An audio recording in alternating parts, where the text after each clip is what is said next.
then was able to get them into Russian resupply convoys to different air bases in Russia. And when I tell you like in Russia, I'm not just talking about like right on the border of Ukraine and Russia.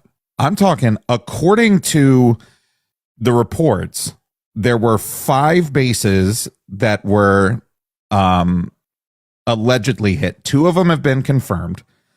One of them was all the way over on the eastern side of Russia. So like North China border, right? With Russia, like all the way over there. And I mean, like, so this has been an operation that has been in the works with Ukraine for a while, right? I guarantee you that when Zelensky was in the Oval Office getting disrespected by Donald Trump and JD Vance, where Donald Trump's like, you don't hold any of the cards and all of this, they were actively enacting and executing this mission at that time. I guarantee you, because there is no way that they would have been able to do this in a day, right? This is months and months and months of work. All right, so they've got them on these trucks. They said they planned it for a year and a half. Oh, yeah. Oh, I'm saying that like just the planning phase would have been a year and a half. The actual operation itself, I guarantee you, started like 6 months ago. And the shipping containers like opened up remotely, right? A drone like flew out of them. So what they did was they got these trucks and they put them into these Russian resupply convoys that were going to these different bases. And then when they hit a certain location, like a certain geo location, the roof of these shipping containers opened and hundreds of drones came out of all of them and just started dive bombing and blowing up Russian bombers. They're estimating that it's something like $7 billion of damage to Russian aircraft.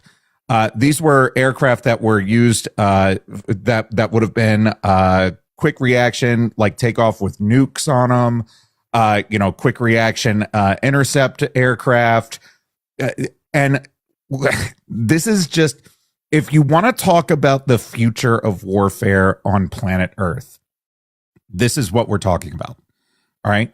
They didn't need to lob missiles. They didn't need to do any of that shit. They didn't need to lob World War I. They're not digging trenches. They're not digging trenches. They are literally sending,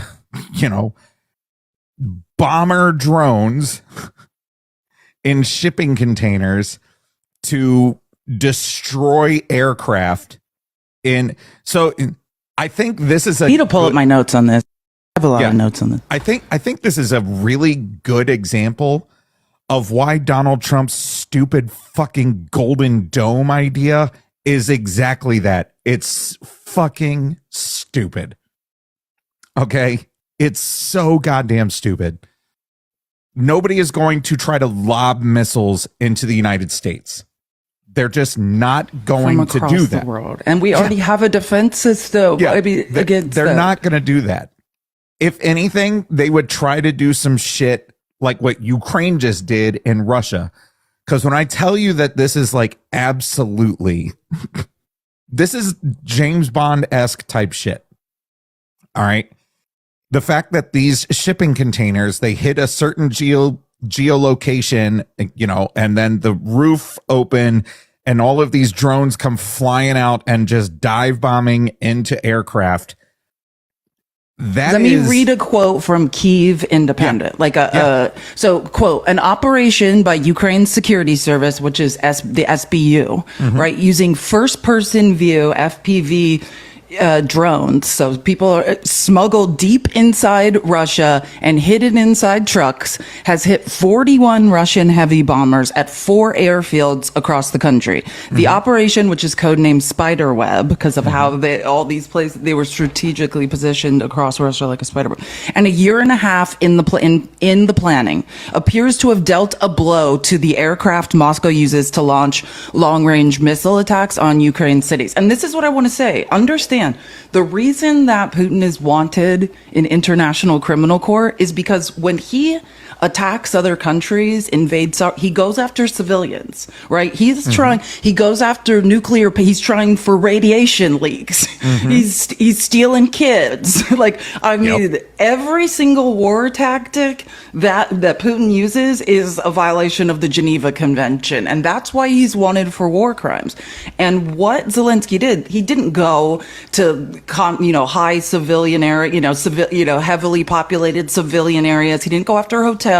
He didn't go, he basically went after military targets, after the bombers they're using, the long range targets that they couldn't stop. Because if you remember, he's not allowed to use U.S. weapons or European weapons to strike deep within Russia. We're not allowing them to. So this is like the genius James Bond shit with all Ukrainian. These are their drones, their weapons. And he's like, okay. Like, they're going to keep unaliving Ukrainians with these long-range missiles unless we take them out. And I mean, not just that, but it's also, in my opinion, like what I'm fascinated by, which ties into the global economy and the stock markets and the commodities markets, is the supply chain logistically. He also took out 2 bridges, which are super important to Russian supply chain. Like, I mean, that is a master class that will be studied. I mean, I can see the history classes being taught on this. The best part is, I like how people in the comments are like, I have no idea what you guys are talking about. Has anyone ever thought about why? The United States, for the first time ever, we had no idea. We can't be trusted anymore. We're not part of NATO. We weren't privy to this. This was planned while Trump is saying embarrassing things like, you don't have what it takes. Remember how he was saying that Zelensky's only hope of survival was capitulating and being blackmailed and giving like 50% of their minerals under their feet to like the US because there was no hope any other way? And this is yesterday. All of a sudden, the Russians show up to Istanbul, to Turkey, for negotiations. Remember, they were supposed to be there 2 weeks ago and insulted Zelensky by not showing up. Trump was, on his Middle Eastern tour of corruption, accepting bribes. No one showed up. They're laughing at Zelensky. And the whole time, he's like, just wait. Like, okay. That's what I'm saying. Like, this is exactly what I'm talking about. The drive of the Ukrainian people, right, to continue to defend their homeland is reason enough to continue to support them. Period. This is the fact that, let me just put this into perspective. The fact that the planning for this operation started at least a year and a half ago. The fact that nobody had any idea that this was in the works. There were no leaks. There was nothing put out. There was no, selling of information to somebody else. There was nothing, right? There was nothing. That tells me that the focus and determination of the Ukrainian people that are fighting this war is to a degree that for a year and a half, they were planning this massive operation and nobody said anything. That right there is a testament to the determination and resilience of the Ukrainian people. Right? That right there. That doesn't happen in today's day and age. I would hope if America's invited, we would be doing exactly what the Ukrainian people are doing. I hope we wouldn't just be like, yeah, we'll give you California. Oh my God, cool. What? No, that was dope. What was that? I think I need to change my fashions. Thank you. That was like Roman. And there was a lot happening there. I liked it. I want to read some more from different Ukrainian, because I looked up a bunch of stuff from different sources. So the Ukrainian military source quoted, the SBU SBU, that's the Ukrainian like secret service, first transported the first person view drones to Russia. The drones were hidden. I like how they described this too.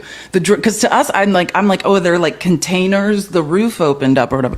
But they're like, the drones were hidden under the roofs of mobile wooden cabins. They're like, just moving wooden cabins on this truck into Russia. Like, mobile wooden cabins already placed on trucks. Currently, more than 40 aircraft are known to have been hit, including the A-50, the Tu-95, the Tu-22M3. Ukraine has long struggled to target the Russian bombers that are used to launch the mass missile targets against Ukrainian cities, as Moscow has kept them out of range of the weapons Kyiv has developed itself, as well as those supplied by its Western allies. That's what's going on. The weapons will allow Ukraine to use can't reach these weapons that they're using to launch missiles in highly populated civilian areas. The use of the first-person view drones in such a way would mark just the latest stage in the ever-evolving and still relatively fledgling world on drone warfare. The attack was also likely highly cost-effective. First-person view drones could be bought for just a few $100s. I mean, talk about a return on investment. Yeah, a few $100s each, but the cost of the 41 heavy bombers runs into the billions. I mean, oh yeah, masterclass. What I saw, according to the SBU, let me see here. This was on the BBC. They said that they among the hit Russian aircraft were strategic nuclear capable bombers called Tu-95s and Tu-22M3s, as well as A-50 early warning warplanes. The damages, are upwards of $7 billion in damage. Went to like a hobby store and were like, give us a few drones and we're going to put them inside some like wooden cabins. Russia. Brilliant. Did you see that Ukraine continued? Stuff people wonder that Julius Caesar wrote about. You're like, is this shit real? Like, did he siege a city and like wall himself in while being sieged on the other side and wall? You know what I mean? Like, you wonder if like the shit written about Julius Caesar is true. Yeah. And like, this is going to be told like that. I mean, this is one of the most, and I want people to notice the White House has not said anything. Word. That's why no one knows. This is news as of this morning. Ukraine SBU announced it had conducted an underwater attack that left the structure of the Kerch Bridge to Crimea in disrepair. Guess you're all trapped in Crimea then. Yeah. Like Russia. No, it's brilliant. I mean, that's what I'm saying. Like, take out the land bridge that connects the two. I mean, yeah. This smart. Is what, listen, they posted a video of it. Oh my God. Yeah. They are, listen, Ukraine's done fucking around. Ukraine is done fucking around. When they fucked up this bridge. That's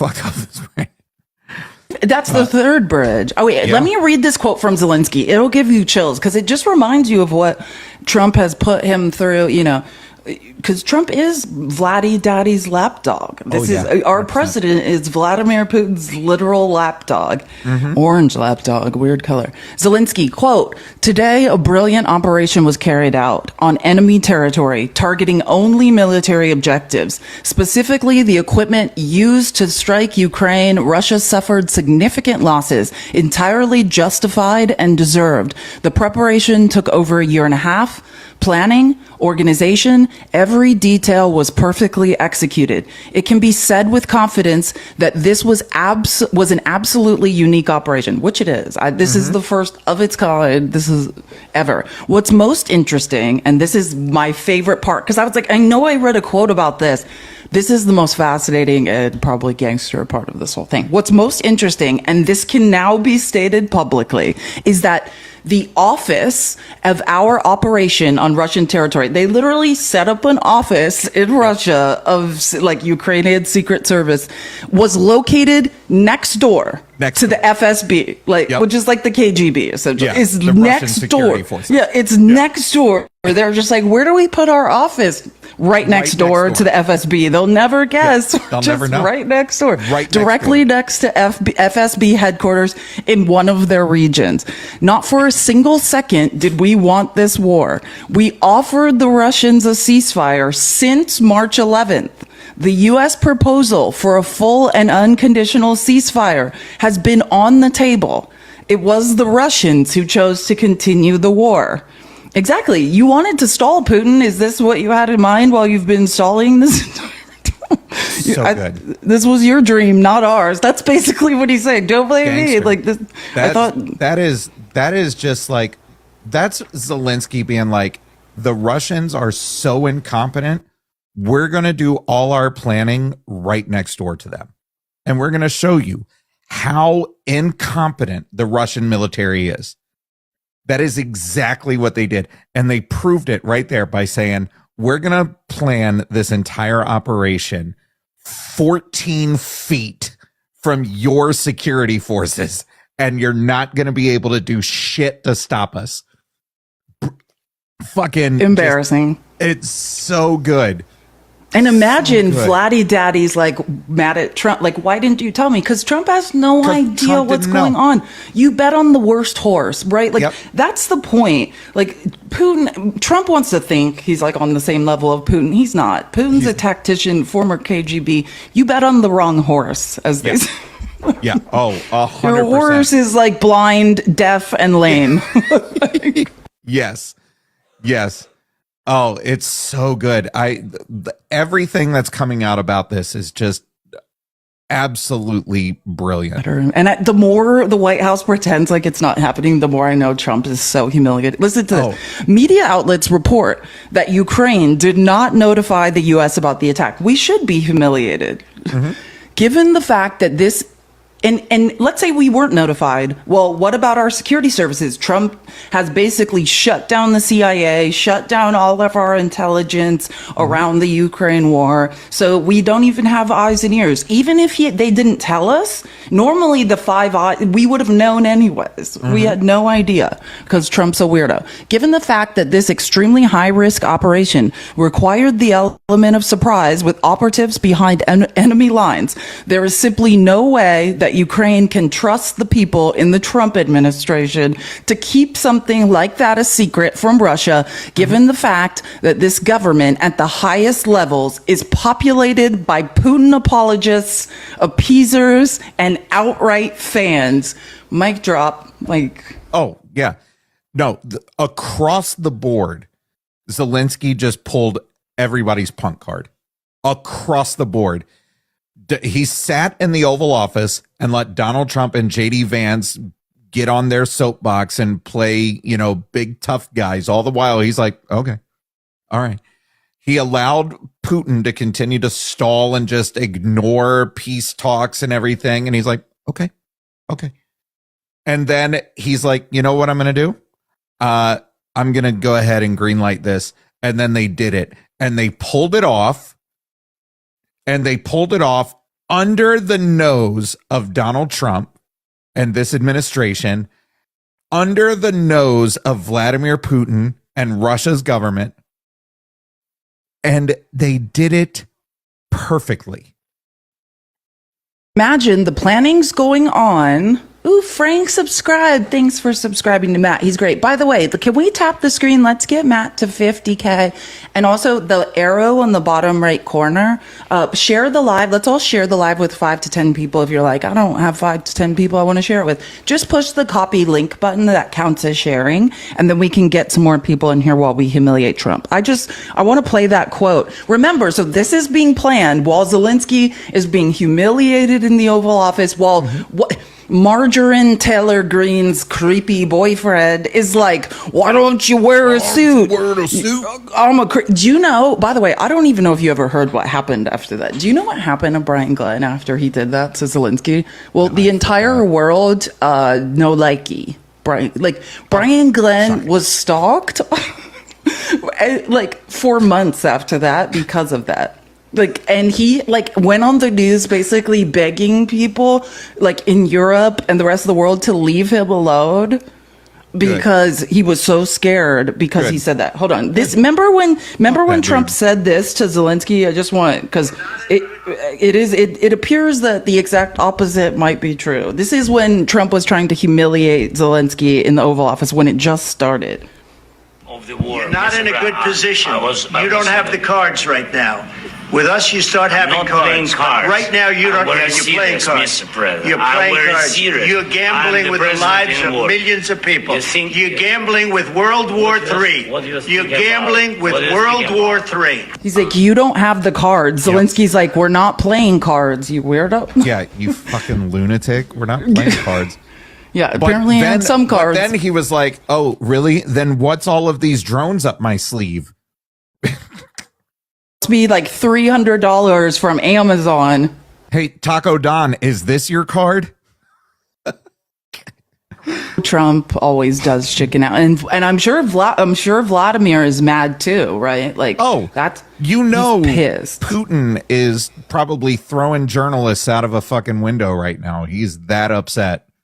Like, there are people in his government that are like probably shouldn't be drinking the tea that's sent to your house today, right? I wouldn't do it. He's upset.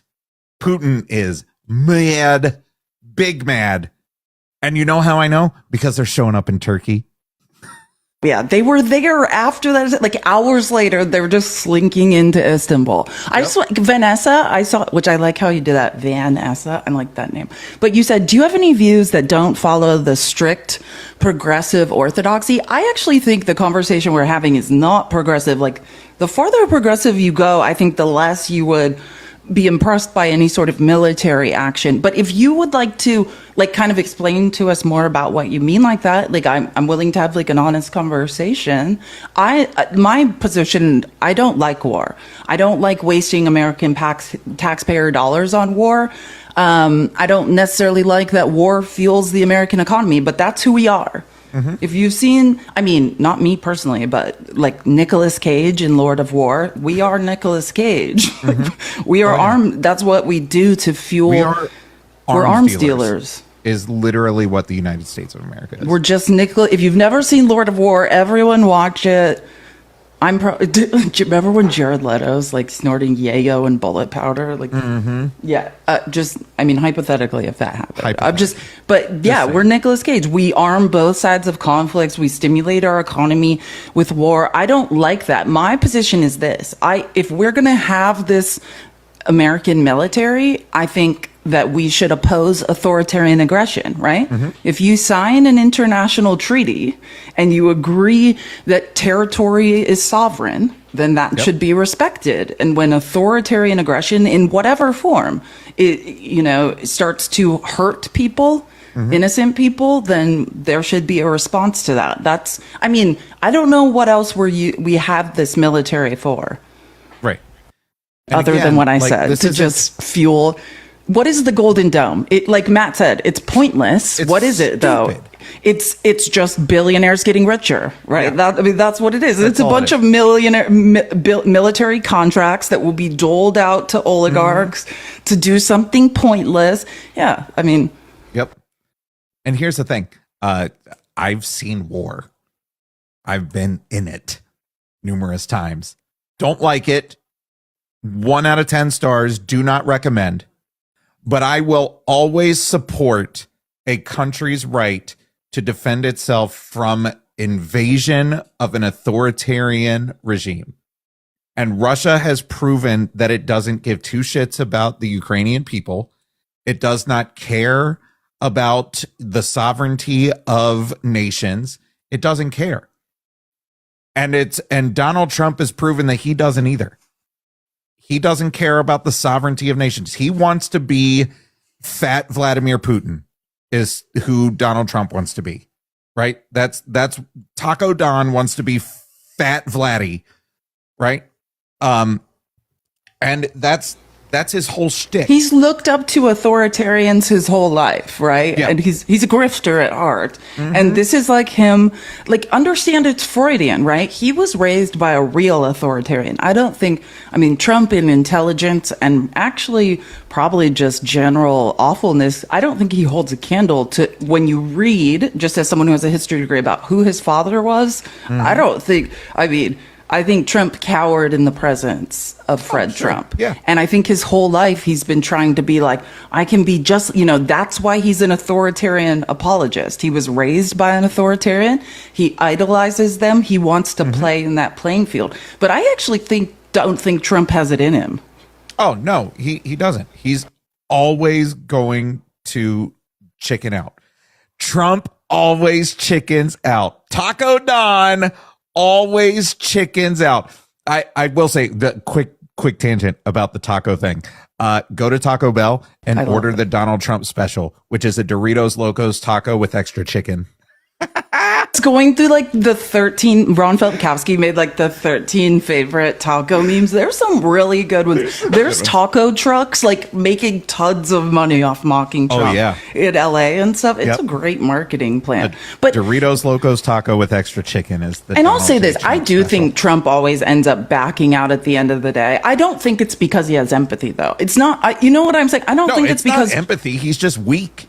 Well, no, I do think he's weak. I just want to call out the pattern, like what Trump is doing in the markets and the whole purpose of tariffs, it's market manipulation, right? He's driving the markets down, and people with capital, that's the best time in the market. Recessions are great for people who have capital, right? That's when you get rich. When we all foreclose on our high interest auto loans and our mortgages, then they start snapping them up. Like there's a very clear pattern. Increase their wealth by like 70 something percent during the pandemic. Why? Because everything was in the fucking toilet.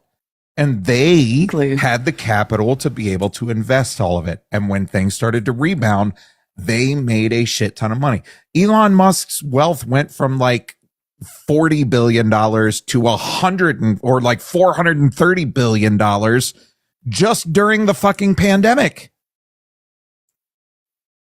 So, I mean, can I go on a tangent from our tangent really quick? Can we just address we're just Skype space? Can we? Yeah, tangent. This is the true ADHD. Yeah. Can I just to go on a tangent Tuesday. About the tangent? Space Karen's black eye. Can we just? Did you?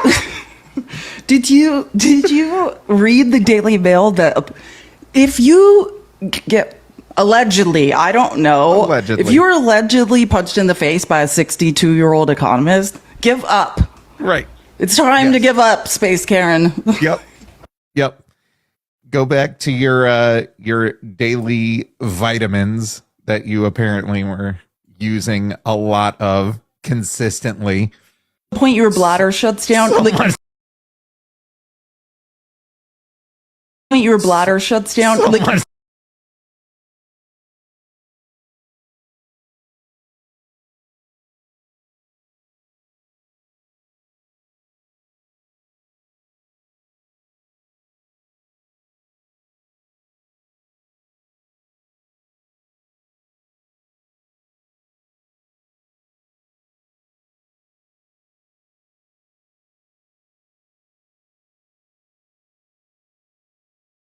And not be talking. Yep. Are we frozen? I have no idea. Are we? Well, frozen? if TikTok Studio would tell you if we were. So if it is freezing, I would. Studio. Oh, you're not? Okay. No. Oh yeah. Otherwise, we wouldn't be like this. Duh. Yeah, just scroll up and scroll down, because otherwise, we're not even. Yeah, I was gonna say if it is lagging, I do think there are some issues with TikTok servers depending on where you are. So the best thing to do is just scroll up and scroll down. Yeah. Anyway, the fact that Elon Musk was like, I can't control my bladder, allegedly. Allegedly. Allegedly. Allegedly.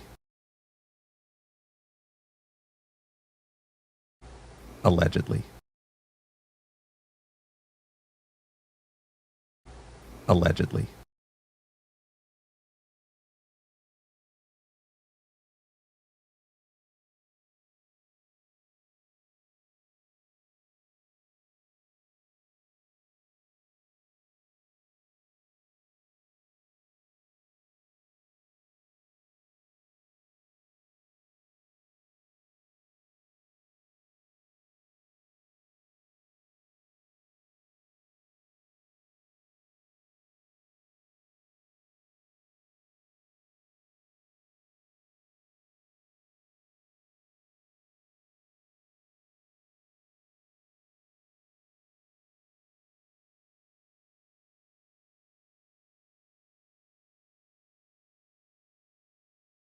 Twitter.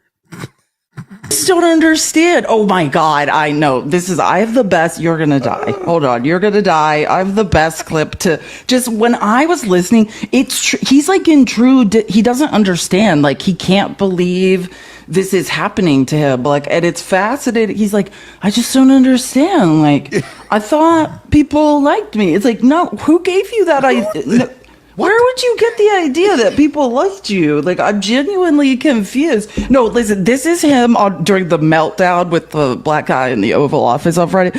This has to be my favorite quote. And it's like, oh, so you're having trouble. I'm just going to say it this way because you're having trouble with your bladder right now. Like, I mean, what are you on while saying, listen, this is what he said in the Oval Office on Friday. Like, while Trump's trying to be like, okay, get out of here. Like, yeah. Bye. Trump's like playing clips on his laptop while Elon won't stop talking and won't leave. And yeah. And he's like, okay. Like, and then this is what Elon says. Few words. Wait, hold on. I say perhaps a few words that this is not the end of Doge, but really the beginning. My time as a special government employee necessarily had to end. It was a limited time thing, it's 134 days, I believe, which ends in a few days. So that it comes with a time limit. But the Doge team will only grow stronger over time. The Doge influence will only grow stronger. I could liken it to sort of Buddhism. It's like a way of life. He said Doge is like Buddhism. It's like a way of life. You did nothing. You've spent more than you saved.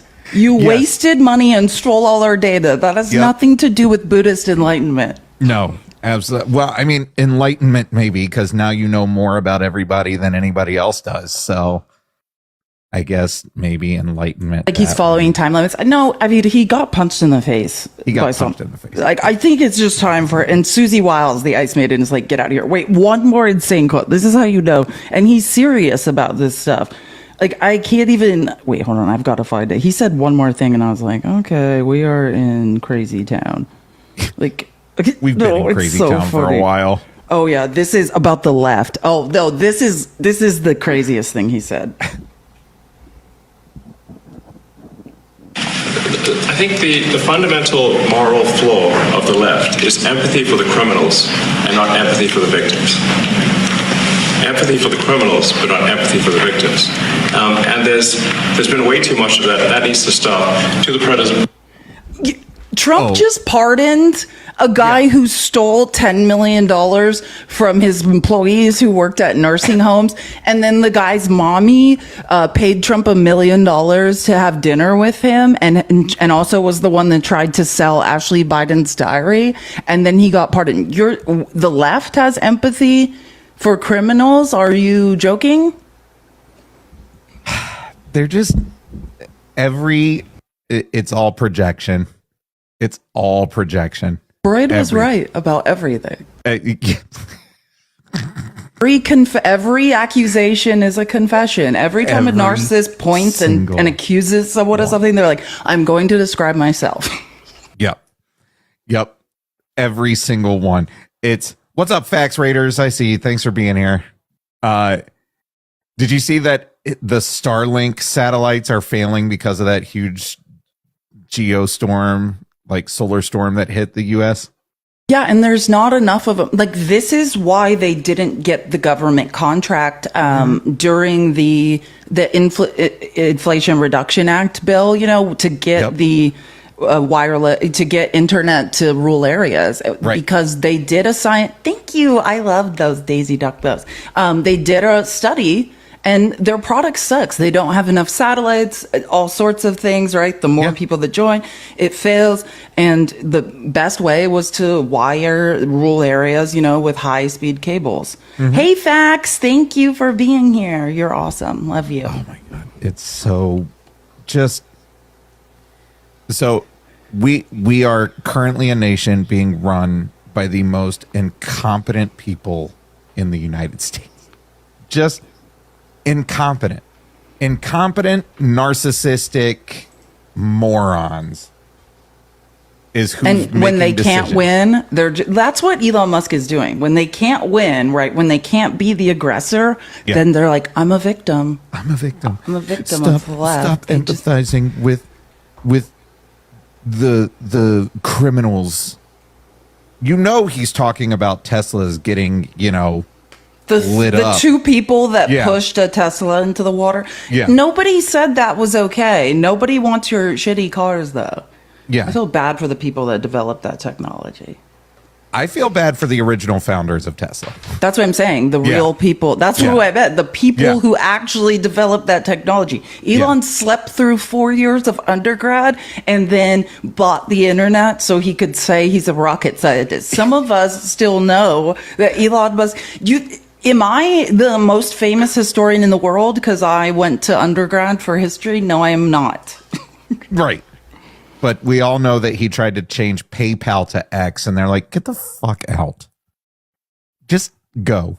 Peter Thiel was like, I don't think so, bro. Peter fucking Thiel was like, no, thank you. Fucking, please don't.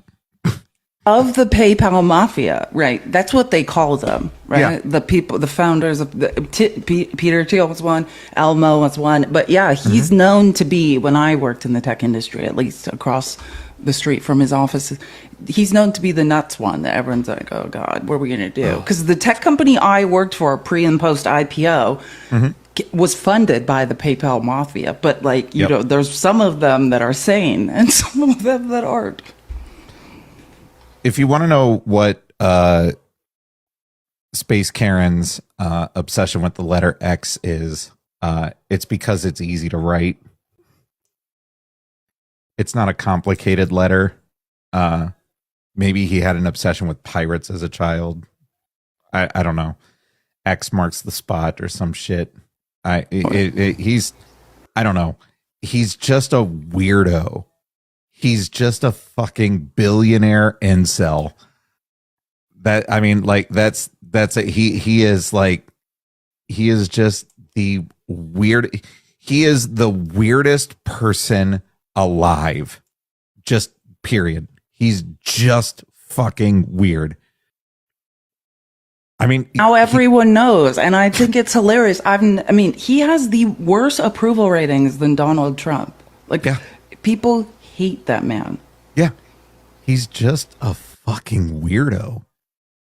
And look, be weird, be weird. I'm all about being weird, but don't be weird and hurt people, Elon. Like, be weird, be a weirdo, right? I'm all about keeping Portland weird, right? I'm all about it.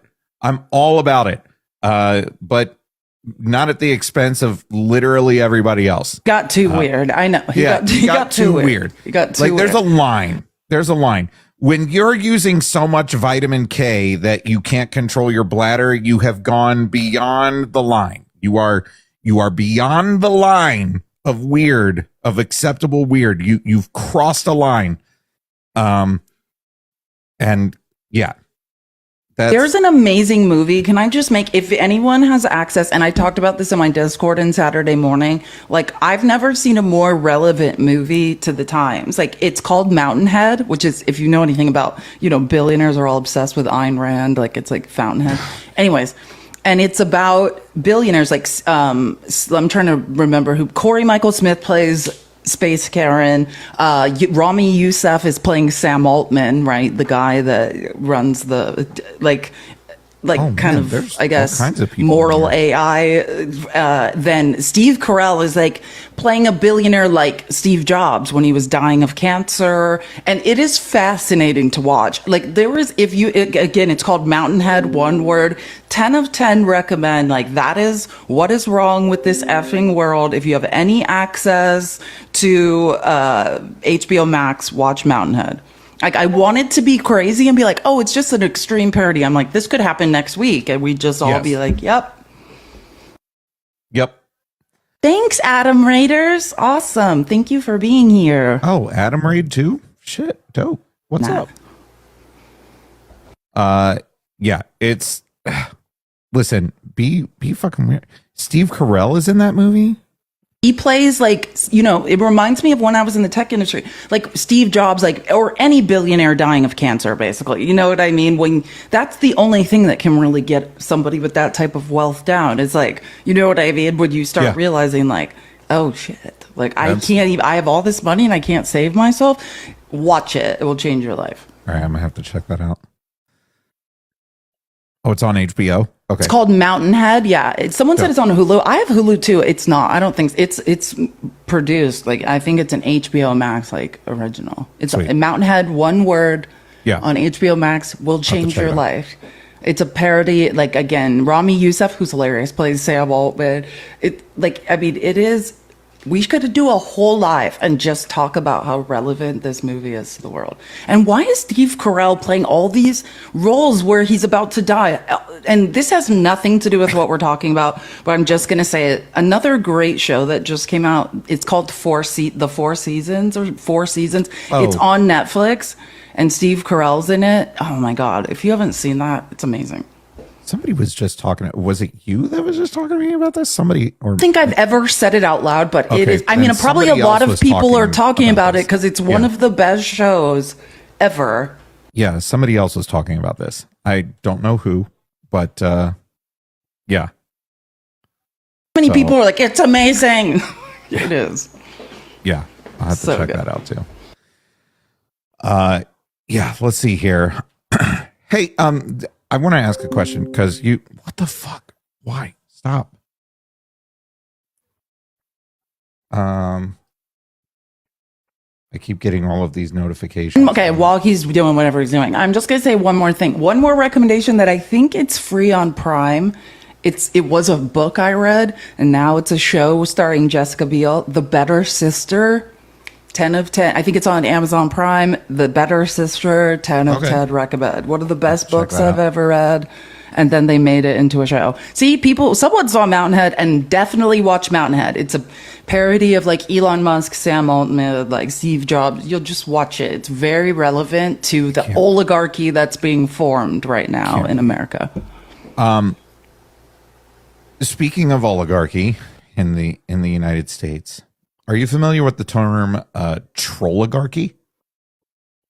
No, tell me more. So that's what we're calling this group of fucking morons that are these billionaires they're trolligarchs, right? So I mean, they're trolligarchs. The person at the top of it's an Atlantic article. Yeah. Are you familiar with an individual named Curtis Yarvin? It sounds very familiar. Who is that? So Curtis Yarvin is this blogger, tech bro guy who created this what was it called? Yeah. He's a far right psycho. Movement. Yes, I know who this guy is. Yeah. So he's on 4chan. Yeah. So he created this thing called the neo-reactionary movement, right? Which is like this anti-democratic, anti-egalitarian philosophy that the United States should be headed by like a capitalist monarch who acts as like a CEO. Peter Thiel believes this stuff. Yeah.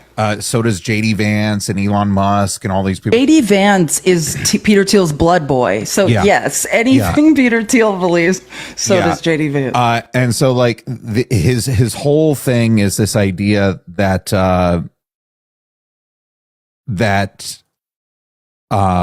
United States goes into this like unitary executive theory on steroids type of thing, where the president acts as like a CEO and the country should become like run as more of like a for-profit business type thing. And everything is run by a small group of fucking billionaires, and, Congress and the courts still exist, but in a purely like ceremonial advisory role. Like they don't actually hold any power whatsoever. Yeah, no, I just want to say, because when I was trying to describe to people Peter Thiel's belief about how democracy is a thing of the past, and people are like, and I was saying he's written essays or recommends essays on this type of thing. Look up Curtis Yarvin. I remember someone asking me, like, where can I find this stuff? And I couldn't remember. Yeah, it's Curtis Yarvin. This is the guy.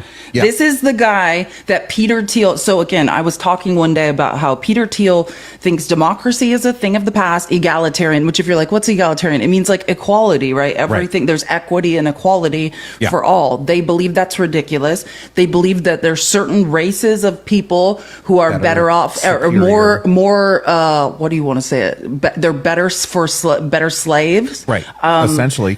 Yeah, and they believe that you should use technology, like all of us, right? There's the extreme wealth, like the 0.1%, and then we are all essentially free-range cattle, right? Yes. And they want to like put, chips or keep an eye on us. And as long as we're productive, working people who are good little slaves working for society, then we can remain free-range cattle. Exactly. But when we become unproductive, right, then we need to be rounded up and put in a camp. So I want to highlight something because Curtis Yarvin put out a 7-point plan at the, during the 2024 election on how he would go about getting Donald Trump elected. And I want to go through all 7 points, and then you can just stop me whenever you hear something that's like, oh, Donald Trump has already done that. Okay. So point number 1, have Trump run for president on the platform of getting rid of an inefficient system. Okay. Point number 2, once he wins, purge the bureaucracy. They have an acronym called RAGE, which is retire all government employees. Okay. Number 3, ignore the courts through declaring states of emergency. That sounds familiar. Number 4, co-opt Congress. Number 5, centralize the police, federalize the National Guard, create a national police force that absorbs local ones. Okay. Number 6, shut down the elites, the media and universities who make up what Curtis Yarvin calls the cathedral. Okay. So shut down the media and universities who make up the people cathedral. Whose brains work. Yep. Yeah. And then number 7 is get the people on the streets whenever there is any obstruction by a government agency. These were the 7 points that were put forth by Curtis Yarvin before the election. And remember, Curtis Yarvin is somebody that Peter Thiel falls in line with, J.D. Vance agrees with, Elon Musk agrees with. Yeah. Like they all think this is a great idea. And so now you got Yarvin has influenced some prominent Silicon Valley investors and Republican politicians, with venture capitalist Peter Thiel described as his, quote, most important connection. Political strategist Steve Bannon has read and admired his work. U.S. Vice President Couchboy has cited Yarvin as an influence himself. Michael Anton, the State Department Director of Policy Planning during Trump's second presidency, has also discussed Yarvin's ideas. In January 2025, think about, right? Yarvin attended a Trump inaugural gala in Washington. Politico reported he was an informal guest of honor due to his outsized influence over the Trumpian right. Yeah. Notice how they all are like, we got to shut down education. Another Ivy League education. He went to Brown. And you know what I'm saying? Like, it's like, now that we know everything, we need and understand the concept is they want us to be cattle, right? And uneducated cattle are easier to control. Like we all know, everyone in this live, we know too much already, right? Uneducated, confused people are much easier to control, right? Yes. And now it's funny, these people were all Ivy League educated, then they're like, shut it down. Right. But I don't think that enough people are talking about Curtis Yarvin and this trolligarchy of these billionaires that are trying to system. And here's the thing, like, this is 100% a coup. All right. It's not a coup in the way that people normally, associate coups with, right? Because it's not a military. It's not a military coup. It doesn't have to be, right? It doesn't have to be. Not smart to be, right? Military coups aren't smart. Right. But even beyond that, it doesn't have to be a military coup. They don't need the military to be involved because they've got Donald Trump, who is the head of the executive branch, who clearly agrees with this, right? What was something that Donald Trump announced the other day is that he is working on a contract with Palantir, right? To create to create this master database. I have a clip for you. Don't you worry. Across all the government, that's just going to allow Donald Trump to have as much information about the American people as he wants, and it's going to increase his ability to surveil the United States of America. Why would he need that? Why would he need that? Right? What is the overarching need for something like that? Well, it doesn't make any sense. Like, if you don't, people need to start connecting dots, right? For the love of God. Yeah, for the love of God, start connecting dots, because that just sounds like this is Donald Trump fucking just being a weirdo, right? And if he wasn't associated with the people that he's associated with, maybe. But here's the problem. The people that he's associated with, Peter Thiel, JD Vance, Elon Musk, Mark Anderson, Curtis Yarvin, all of these people need that information to continue moving forward with what they want to do. Listen to this. If you have an AI and you want to build a control grid and a social credit system, the most valuable data you need is payment data. And so taking the Social Security, the IRS, and the Treasury payment data, it's the most valuable data, or some of the most valuable data in the world. Mm-hmm. It's interesting because Musk was out raising capital for XAI and had to deal with Palantir AI at the same time. Mm-hmm. And my guess is that data is, they sucked it into the AI on the just do it method. So if I wanted to stop fraud in the U.S. government, I would say there's 20 trillion missing from DOD, there's $1 trillion missing from HUD. I'm going to go in, figure out where it went, and get it back. Right. That's not what they did. If you said to me, I want to build a social credit system that can be used to enforce control against the American people and basically lock them down with both enforcement and social credit, I would go get the Social Security data, the IRS data, and the Treasury payment data, and that's exactly what they did. Mm-hmm.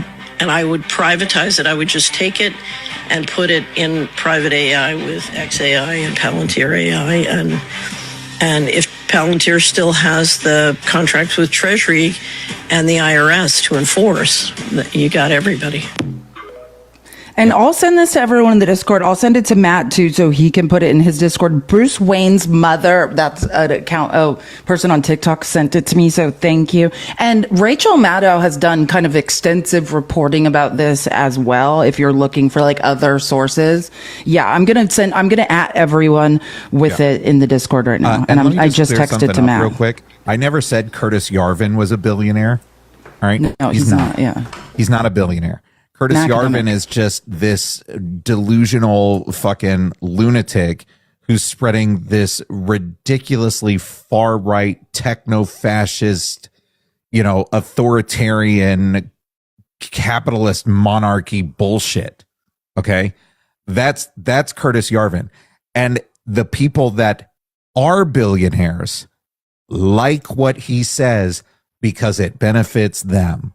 Billionaires like Peter Thiel, Mark Anderson, not Anderson, Andreessen, Elon Musk, right? These are people that would benefit from some system set up that looks like the brainchild of Curtis Yarvin. All right. So that's the thing. Never said Curtis Yarvin was a billionaire. He is a fucking tech bro. Right? He is a fucking tech bro, not a billionaire, but he definitely has the ear and attention of the billionaires. And you need to understand, divorce yourself from the idea that billionaires are smart. They're Right. like, if we've learned one lesson, is it not how dumb rich people are? Rich people have resources, right? They can surround themselves and fund think tanks and other people whose brains work. Yep. Yeah. So I think, when you think about the 7 points that Curtis Yarvin put out for getting Donald Trump elected, and then you look at what Donald Trump has done in the first 4 months of his second administration, I mean, it's one for one. He's just going down the list. They're not being quiet about it. They're just anticipating that you're not paying attention. Curtis Yarvin has a PhD in computer science from UC Berkeley. He's been a collegiate summer at Cornell, then went to Brown. Like, he is one of these libertarian anarcho-capitalists. Like, that's what Peter Thiel wants. Peter Thiel is trying to destroy, I don't know how to describe it. I call it the purge. If you've read Peter Thiel's thinking, he literally wants the purge, complete deregulation and chaos. Yeah. He has consistently come out since something like 2009 or whatnot, talking about how democracy has failed and that's not how we need to go. We need to just get away from this idea that democracy is good. That's Peter Thiel, right? Peter Thiel doesn't like democracy. Why? Because there are regulations. There is control that's not centralized in the top 1%, right? That's Peter Thiel, all right? And remember, Peter Thiel, JD Vance is his little lapdog, all right? JD Vance is nothing more than just this shadow of Peter Thiel. If you want to know why I call him a blood boy, it's because Peter, I don't know if he really was one, but Peter Thiel, it's, do you remember... This is going to sound crazy, but just to give you an idea, you might remind you of when you first heard of someone named Peter Thiel. Do you remember there was this magazine or publication named Gawker? And all of a sudden there was this high profile lawsuit of Hulk Hogan suing Gawker because they had I don't know if it was an S tape or what it was, but that had nothing. It's like, where did Hulk Hogan get the money to bankrupt a very popular publication? It came from Peter Thiel, because Peter Thiel was super mad. And I'm scared to even say this out loud because I'm I worked in the tech industry. I know better than to say these things, but Peter Thiel is not straight, and he's ashamed of it. And Gawker had outed him for that. And so they waited to find another case like Hulk Hogan's, and Peter Thiel funded that. Gawker's gone, put him out of business because Peter Thiel was so mad that they outed him for being gay. And Peter Thiel, and this is not there's a whole industry of this. Look up the guy who created Venmo, Brian Johnson. There's a documentary on Netflix about him. Because the thing about billionaires or very rich people, they have everything, but then they start realizing, oh shit, I'm gonna die. And I can't do anything about that. So they start trying to live forever in weird ways. And one of the things that Peter Thiel does is get blood from young boys, allegedly, and give himself blood transfusions. I don't know. I talk about how 5 years ago I almost died. I was in a coma and stuff. If you never had a blood transfusion, then you wouldn't understand. But you have a blood transfusion, you feel like a superhero. I get why he's doing it. But so that's why there's a rumor that Peter Thiel has blood boys or whatever. And I always, JD Vance, Peter Thiel has a lot of different businesses. He works in venture capital, and JD Vance was his little lackey in a venture capital firm. That's how JD Vance, when JD Vance became a senator in Ohio, 100% funded by Peter Thiel. Getting him into the White House, 100% funded by Peter Thiel. That's why he's just Peter Thiel's blood boy. Hypothetically, allegedly, in my opinion. And again, all of these tech billionaires subscribe to this ideology that Curtis Yarvin put out about this techno-fascist, capitalist monarchy in the United States of America. Actually, I read a thing that said Curtis Yarvin, he legitimately said that the United States of America has dictator phobia, and we need to get over that. That's literally something that Curtis Yarvin said. The United States of America has dictator phobia, and we need to get over that. You hear idiots on the right who are being robbed by billionaires. I mean, I've been in debates on TikTok with weirdos who are like, yeah, democracy's dead. We need a dictatorship in America. Like, and I think, I mean, this is just because I've read thousands of psychological papers, because I was raised by a malignant narcissist. So I think that the tendency to be raised in authoritarian households like primes, and also the patriarchy, like the nature, the violence, the punching down of the patriarchy almost primes a lot of men to like accept these ideas. You want to be a slave? I have talked to men on TikTok who are like, I want to be a slave to billionaires. Cool. Yeah. No, and that's the whole thing. And that is like the cornerstone of Curtis Yarvin's model for what the United States of America should be, is that you have this, the CEO of the United States, and then you have the people that work directly for the CEO, the billionaires and whatnot in there. And then you have literally everybody else. That's it. And that's it. That's the whole thing. And it's one of those. Said so many men need therapy. I mean, it could be the difference. Like, if we had in high school just a year of DBT therapy, we'd be at a whole nother place in America. God, if men could just be forced into therapy for 1 year when they're like 17, could be the difference. Where we are now. Yeah, that's what I'm saying. Like, this whole idea is absolutely insane, and the parallels between the goals of this dark enlightenment or the neo-reactionary movement. I think it's very interesting. That another name for the neo-reactionary movement is the dark enlightenment. And then when Elon Musk joined Donald Trump's team, he started referring to himself as dark MAGA. Right? But, again, I know where it comes from. I understand. Yeah. And the funny part is, like, Donald Trump understands none of this. None of it. Like, he's just being kind of led down the garden path, and he's like, as long as I'm getting richer, as long as, like, I get, like, he needs supply. He's a narcissist that needs constant supply, if you understand the psychology of narcissists. He's like, as long as I'm the face of this, and I continue getting richer, and I get the supply I need, then cool. But does he understand fundamentally anything that is going on? Absolutely not. No, absolutely not. Again, Donald Trump is he is disposable. Idiot. I mean, if there's one disposable person in all of this, it's him. It's Donald Trump. Yeah, 100%.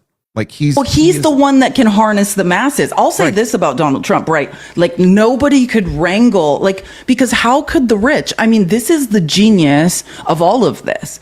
That was Trump. Actually, let me just give Trump some credit for something which he probably doesn't even realize, but he's the missing link, right? Like, because most people in America are smart enough to despise billionaires, to understand there's huge transfers of wealth going on, that we have 45 years of trailing data to show us there is no trickle down. There's only trickle up. We have been robbed and robbed and robbed. The big, beautiful bill, single largest blowout to the deficit in U.S. history, single largest adder to the debt. Our children's children will be paying it off. I mean, and most people are smart enough to know that. So they needed a cult leader, right? To wrangle the idiots. Yep. And that's what Trump is, that link. Yeah. Nobody could get the poor people on the side of the richest of the rich, because that's idiotic. Yeah. Why would you support the people robbing you? Yeah. Donald Trump is a useful idiot. That's all he is. He is a useful idiot. To Putin, to billionaires, to anyone. Yeah, exactly. To Russian oligarchs, like the whole thing. I mean, like, here's the thing. Donald Trump, it's exactly like you said. Donald Trump doesn't know what the fuck's going on. Donald Trump doesn't even know what room he's in half the time. But at the same time, he, for whatever reason, has lit a fire under the idiots of this country to, not know what they're talking about or what they're advocating for, but advocating for it anyway. Nobody that's walking around in a red hat talking about Make America Great Again with their Trump flags hanging off the side of their house have any idea of what they're advocating for. And that's by design. That's by design. Getting great. Things are getting great. They're getting for great. Who, weirdo? I mean, not for you. Imagine being like, hey, yes, this guy robbed me at gunpoint, home invaded me in the middle of the night, took everything I had. Yes, I will blindly support him for the rest of my life. 100%. Why? I don't know. Because he has great slogans. Yeah, because he makes you mad. Because he pisses off the libs. And that's good enough for me. Yeah, I'm going to lose my house and my job and my car and my family and my freedom. But look at how upset those liberals are. Fucking nailed it. Winning. And that's where Donald Trump comes in. And it's not me, but I was looking at a breakdown, like the current demographics of the Democratic Party versus the Republican Party.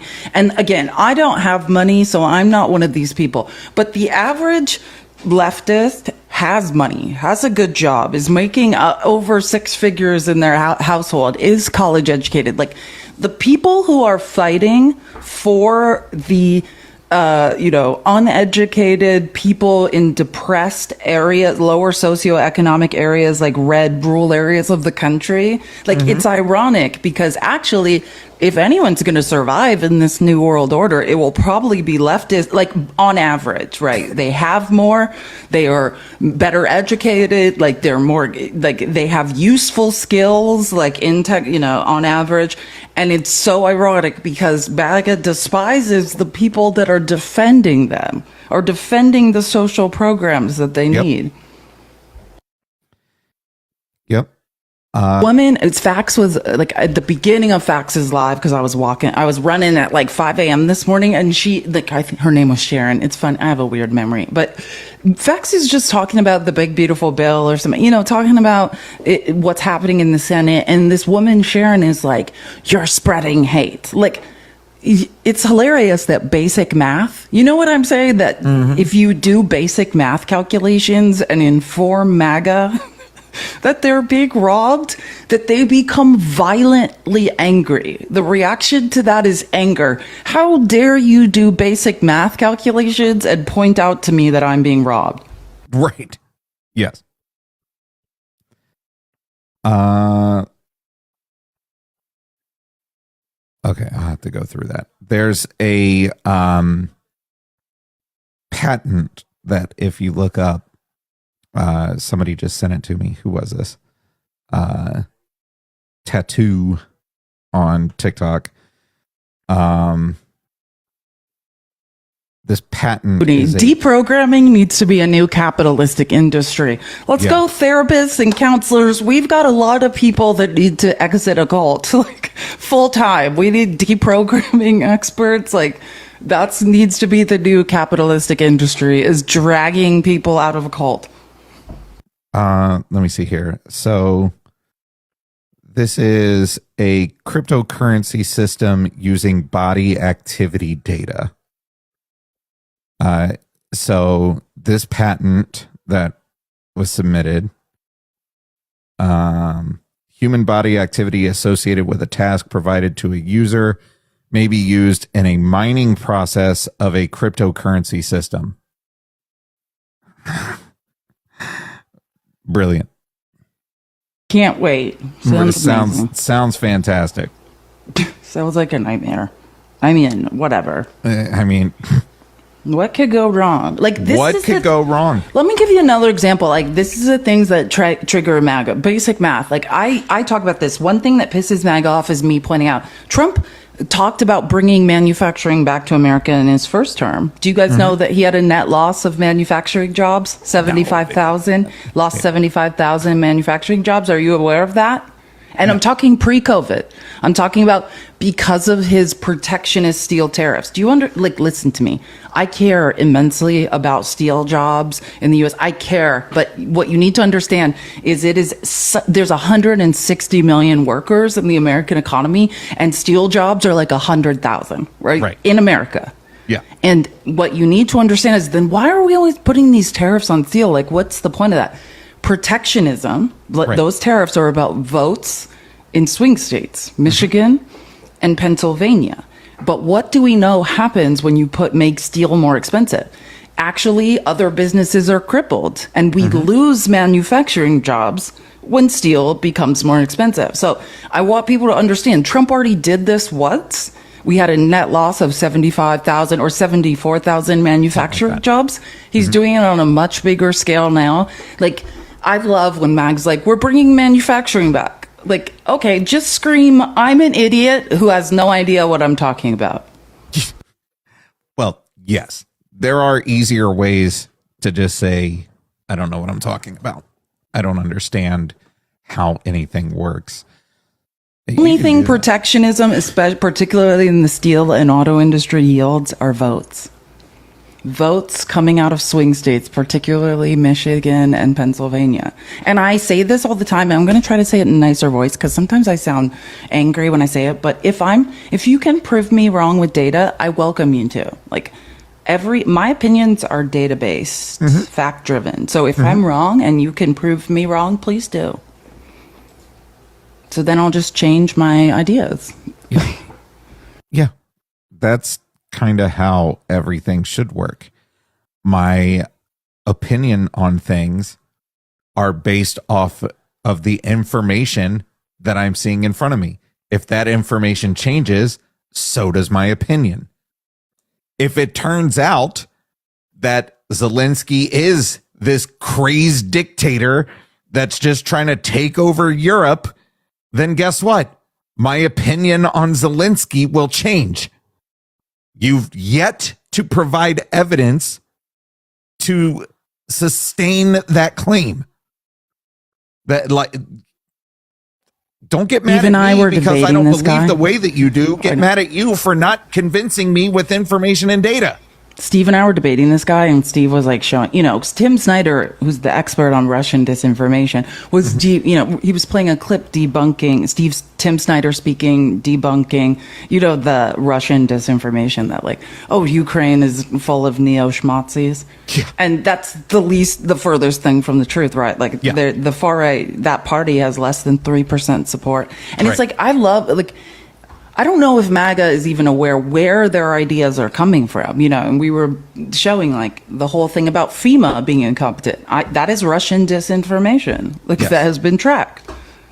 Used to help Trump win the election during hurricane season. By the way, one of the fascinating things, the new FEMA director is on record and quoted as saying, I didn't know there was a hurricane season. Hold on. Right. I screenshot. I mean, I'm not good luck to you, Florida. I'm so glad you guys elected Trump. I am so excited for you all because the FEMA director is not aware there is such thing as a hurricane season. Yeah. I'm really curious about the silence from the MAGA world on Donald Trump continuing to just deny emergency funding requests for areas that are hit with natural disasters. It's really weird, right? You all lied out of your ass consistently during the hurricanes that devastated Tennessee and North Carolina while Joe Biden was the president, saying that he's not sending funding and everything. And every fucking one of you are silent when Donald Trump is actually doing that. Every single one of you. There is not a single fucking red hat, smooth brain troglodyte, nobody out here saying, hey, this is wrong. You all are just fucking quiet. But they're not. Let me read this. Reuters reported that, because again, the guy who got fired, the FEMA chief was Cameron Hamilton, right? And he was subpoenaed by Congress and was under oath and made the mistake of saying the words, "I don't think FEMA should be abolished." Right. So he had to disappear and is now gone. So and he was replaced with this guy whose name is David Richardson. Quote, I'm quoting a Reuters article. David Richardson stunned his own staffers today when he said during a briefing that he had not been aware the country has a hurricane season. Reuters, quote, the U.S. hurricane season officially began on Sunday and lasts through November. The National Oceanic and Atmospheric Administration forecast lasts that this year's season is expected to bring as many as 10 hurricanes. Oh, yeah. Good luck, because all you that voted for Trump in those states, please don't say anything to us. Yeah, I mean this is what I'm saying. Like, you have Donald Trump literally out here denying FEMA requests for areas that have been hit. Kentucky got hit with massive tornado storms, destroying communities. I haven't seen Donald Trump say one fucking thing about it. I haven't seen him say one fucking thing about it. Josh Hawley, when Kristi Noem was under oath in the Senate, used his 5 minutes to beg for aid, for FEMA aid for Missouri. Right. Not a single fucking thing from Donald Trump. Not one fucking word. And this is why I loathe fucking MAGA. I when I tell you that, like, my disdain for you people is on levels I never thought I would be able to reach, it's because you all lied incessantly about Joe Biden's response and the Biden administration's response to the hurricanes that devastated North Carolina and Tennessee. You consistently lied about them nonstop lied about them. And now you have your president, the guy you wanted to come in, and now he's not only ignoring the cries of people that voted for him, but he's outright denying your requests for help. And what are you all doing about it? How are you all standing up for your communities? You're being silent. Quiet. Every single one of you are being silent. There isn't a single fucking red hat wearing moron that's out here holding Donald Trump to task for ignoring the suffering of people in the United States. But he did just strike a deal with Japanese steel to keep American jobs going. I'm sure that won't come back to bite anybody in the ass at all. Matthew is asking you to be more specific. What was actually denied? Matthew, is that in good faith? If you want to have a conversation about it, we can get it. We can break it down. Like what part of what, I don't think what he said was confusing in any way. I'm really confused how you can be confused. And I just want to be clear, because I did this yesterday morning with Facts when we had a live. We were debating a lovely guy named Andrew. And in October 2024, the disinformation and misinformation spread about FEMA being incompetent, that was Russian misinformation and disinformation. Mm-hmm. This is how idiotic the right is. The Cold War has never ended. And Matt, I love, someone was like, prove it. I'm like, disprove it, right? The way warfare is fought, just like we were talking at the beginning of this live about that Ukrainian operation and how unique it was, right? But the majority of war is now cyber war, right? Yeah. Russia has reallocated their sources. We are under attack from Russia. They have literally implanted delusional thoughts and ideas in the right. And I can tie this. Tim, this is what Tim Snyder does. We can track Russian disinformation, and when it ends up on the congressional floor coming out of the mouths of Marjorie Taylor Greene or Rand Paul or whoever, right? These are facts. MAGA thinks they have these brilliant ideas like Putin's not a bad guy. No, you have no idea. These thoughts have been reverse engineered in your head. Every word, the lies told about FEMA, that was Russian disinformation. Yep. That was then co-opted by the conservatives in Congress that now is spread like Bible. I can prove the trail of Russian disinformation. Think tanks already have. And you guys are like, oh, I thought this up on my own. Cool. You guys are geniuses. And again, anybody that wants, like, people, I see a lot of people, you say things in the comments, there's 948 people in here. MAGA, I know you're here. Have the conversation and have it in good faith. Look up Yuri Alexandrovich Bezmenov. Okay. Yuri Alexandrovich Bezmenov.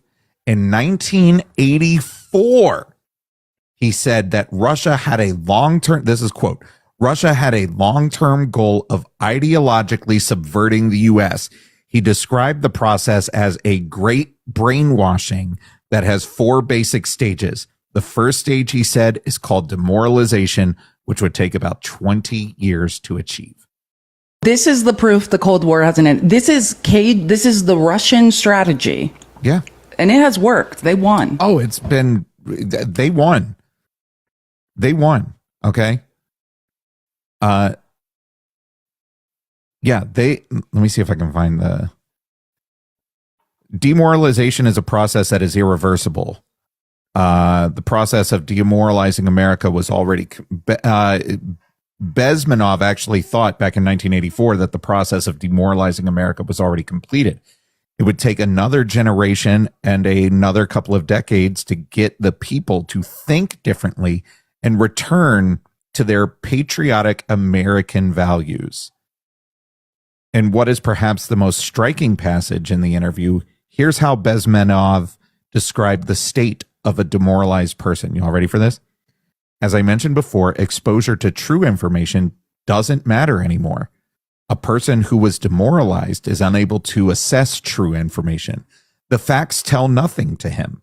Even if I shower him with information, with authentic proof, with documents, with pictures, even if I take him by force to the Soviet Union and show him a concentration camp, he will refuse to believe it until he receives a kick in his fan bottom when a military boot crashes his balls. Then he will understand, but not before that.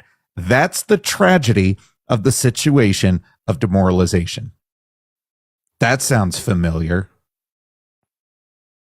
That is, Matt. I mean, you just read the definition. Like, yeah, and I love Bezmenov. I've read a lot. I'm fascinated by Russian disinformation. My history degree is in Western Civ, so I've studied a lot of this. In 1984, Bezmenov gave an interview to Edward Griffin, from which much can be learned today. His most chilling point was that there's a long-term plan put in play by Russia to defeat America through psychological warfare and demoralization. It's a long game. It's a long con that takes decades to achieve, but it may already be bearing fruit.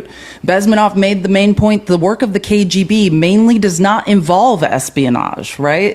Despite what our popular culture may tell us, most of the work, 85% of it, was a slow process, which we call either ideological subversion, active measures, or psychological warfare. Yep. Right. This is psyops. And I love MAGA, especially MAGA men, because your brains are so small and you reek of insecurity, and you can't even tell when you've gotten got. Right. And that is the, credit where credit's due. That's the genius of Russian disinformation, is that you all have been convinced that there is no amount of facts or information that can be presented to you that will sway your opinion on something. Doesn't matter. And that is 100% because, again, the Cold War never ended. Russia was just playing the long game, and you all fed right into it. Destroy the Department of Education. Destroy your children's chance for equity and equality in education. Make them long-term slaves. You guys, MAGA, you guys are geniuses firing at all cylinders.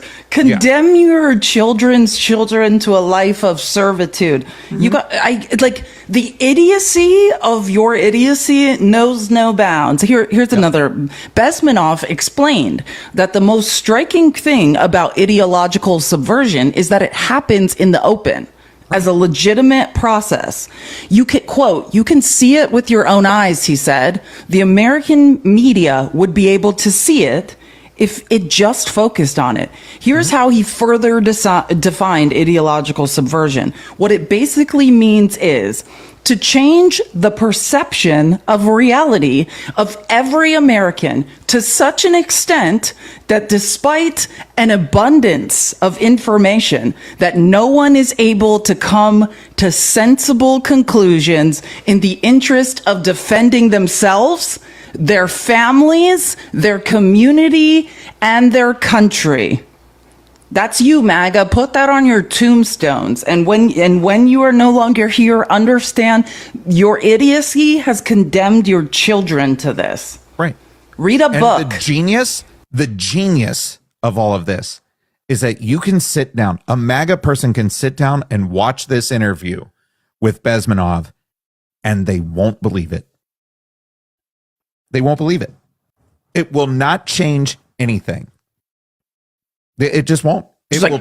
The left just woke. Yeah. Facts are woke. You're an idiot. Exactly. It would change nothing. And that is the brilliance of the long game that Russia has played against the population of the United States of America, is that you all just roll with it because they have you convinced that the progressives in your country are the enemies. They've got you convinced that the Department of Education, the Computer Finance, the Consumer Financial Protection Board is the enemy. They have you convinced that the National Labor Union Board is the enemy. They have you convinced that, you know, your neighbor is your enemy. They have you convinced of it. Meanwhile, Peter Thiel and Elon Musk can just come in and ravage this country to enrich themselves and further enslave the people of this country. And I like this example of demoralization. So this is stage one, which takes 15 to 20 years after you all who can't read think the Cold War ended. He used examples of the 1960s hippies coming to positions of power in the 1980s in the government and businesses of America. Bezmenov claimed this generation was already contaminated, right? Mm-hmm. That's why they had to wait. Understand, this is why they had to play the long game, because they were hippies in the 60s and understood that Marxism and communism is not what they were trying to brainwash it to be, to just like now, if you believe communism is a bad word, you were the victim of a misinformation and disinformation campaign. You just don't know what it is. So they're like, shit, we've got to wait till these hippies that already know the truth are out of here. That's why they have been playing the long game. Claim this generation was already contaminated by Marxist values. Of course, and by the way, because I can't let that go by, because I know so many people in the US don't know. Marx was just a philosopher in Germany who was super active with labor laws, right? He was into unions. He was saying, hey, like, we shouldn't be slaves who work and hand the surplus to our capitalist overlords. All Marx ever said was like, hey, the French Revolution was really cool when they said no more kings and queens. We don't want to be feudal serfs. We want equality. We want equity. We want freedom. And he's like, it just didn't pan out like it should. The kings and queens, the people with all the wealth, are just going by another name now, which is capitalist. And now it's billionaire, right? I mean, that's all Marx ever said. And understand, Marxism spread faster in Western and Eastern, in Asian society, faster than Christianity. And it was the enemy of capitalists, of billionaires, of the aristocracy, of wealth sitting at the top of economies. And so they had to run a misinformation and disinformation campaign to say, this is evil. Let's relate it to dictatorships, to unalivings, to authoritarian governments. Has nothing to do with that. Nope. Period. Yeah. But referring to such people, Bezmenov said, they are programmed to think and react to certain stimuli in a certain pattern, like Pavlov. Pavlov is the psychologist, that had dogs salivating when they would hear bells. When they'd hear a bell. Yeah. You cannot change their mind, even if you expose them to authentic information, even if you prove that white is white and black is black. You still cannot change the basic perception and the logic of behavior. That's you, MAGA. That's you. Idiocy. Locked in 100%. idiocy forever. Yep. And you'll never change. No, and that's why I'm like, these debates that I'm seeing people still continue to have with MAGA people on the internet. Is there one person out of the 1,000 that you talk to that might be like, oh, okay, that makes sense? Sure. Is it productive to continue to have these people come up and just spew their horse shit, and you're just yelling and screaming over top of one another and not getting anything fucking done? No, absolutely not. Because all that's doing is reinforcing these idiots' belief that they're right and we are all just, emotional leftist morons that, can't think for ourselves, which is very ironic. Because if Donald Trump or Vladimir Putin hasn't told you to say something, you all just won't say it. For instance, going back to what the topic was, FEMA relief being denied to the state of Mississippi for the tornadoes that went through because Donald Trump has determined that it wasn't destructive enough, right? It wasn't destructive enough. You all haven't said fuck all about that. But Vladimir Putin and Donald Trump tell you to dog on the Biden administration for their FEMA response after hurricanes in North Carolina and Tennessee. You all latched onto that like blood-soaked ticks. You dug in. You refused to let go of it. You all are still talking about that today. Donald Trump is actively denying fucking aid to people that need it. And you all are still like, but Joe Biden did this and the Your brains are not functioning.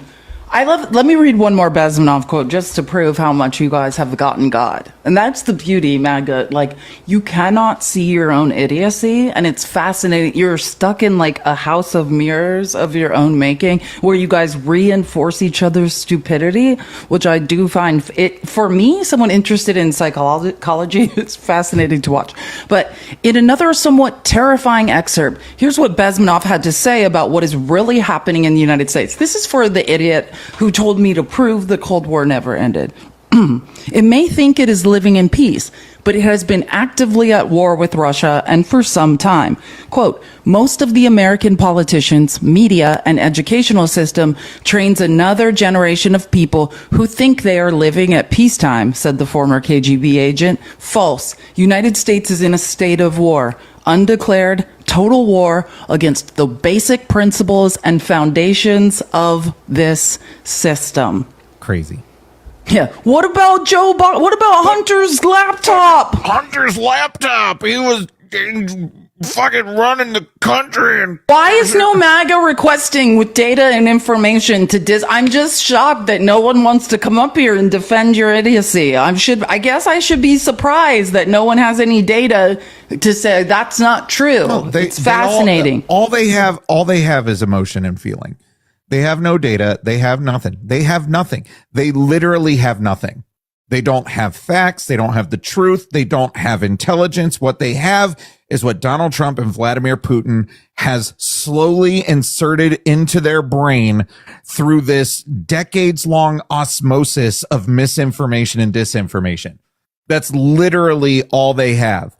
Now there is absolutely nothing that can be. I could sit down with this person and with somebody that looks like Donald Trump and have that person have Donald Andrew's Trump here. Hey, Andrew. I followed you. I knew you'd find me, Andrew. Andrew's the guy that we talked to. Fax and I talked to on Monday about Ukraine and Russia. Andrew, do you want to? I saw you in the comments. I remember my brother's name's Andrew, so I noticed you. If you want to continue our conversation, Andrew's not smart. Do you know what I mean? Like for MAGA, he's definitely a thinking. His brain, like he's functioning. He's not like the average. Like I wouldn't label him as a cult person. That's a compliment, Andrew. I'm giving you a compliment. Oh, I would. If you know, there's different levels of the call of sinking on into the call. Yeah, Andrew's definitely like, he could be. He might be one of the smartest people in the MAGA cult. Yeah, that's not saying much. That's a also I'll give people credit just for like showing up and you know what I'm saying and like defending your position because some of the people I see the most in those MAGA lives like reinforcing each other's delusions, they'll follow me around the internet, be delusional in the comments, but will they ever come up and challenge a thing I say? No, they're just stalking me. So for that reason I do give Andrew credit. Cool. Matt is unmoved. I'm completely. If you understood, I have a cohort of middle-aged MAGA men following me around the internet and trolling.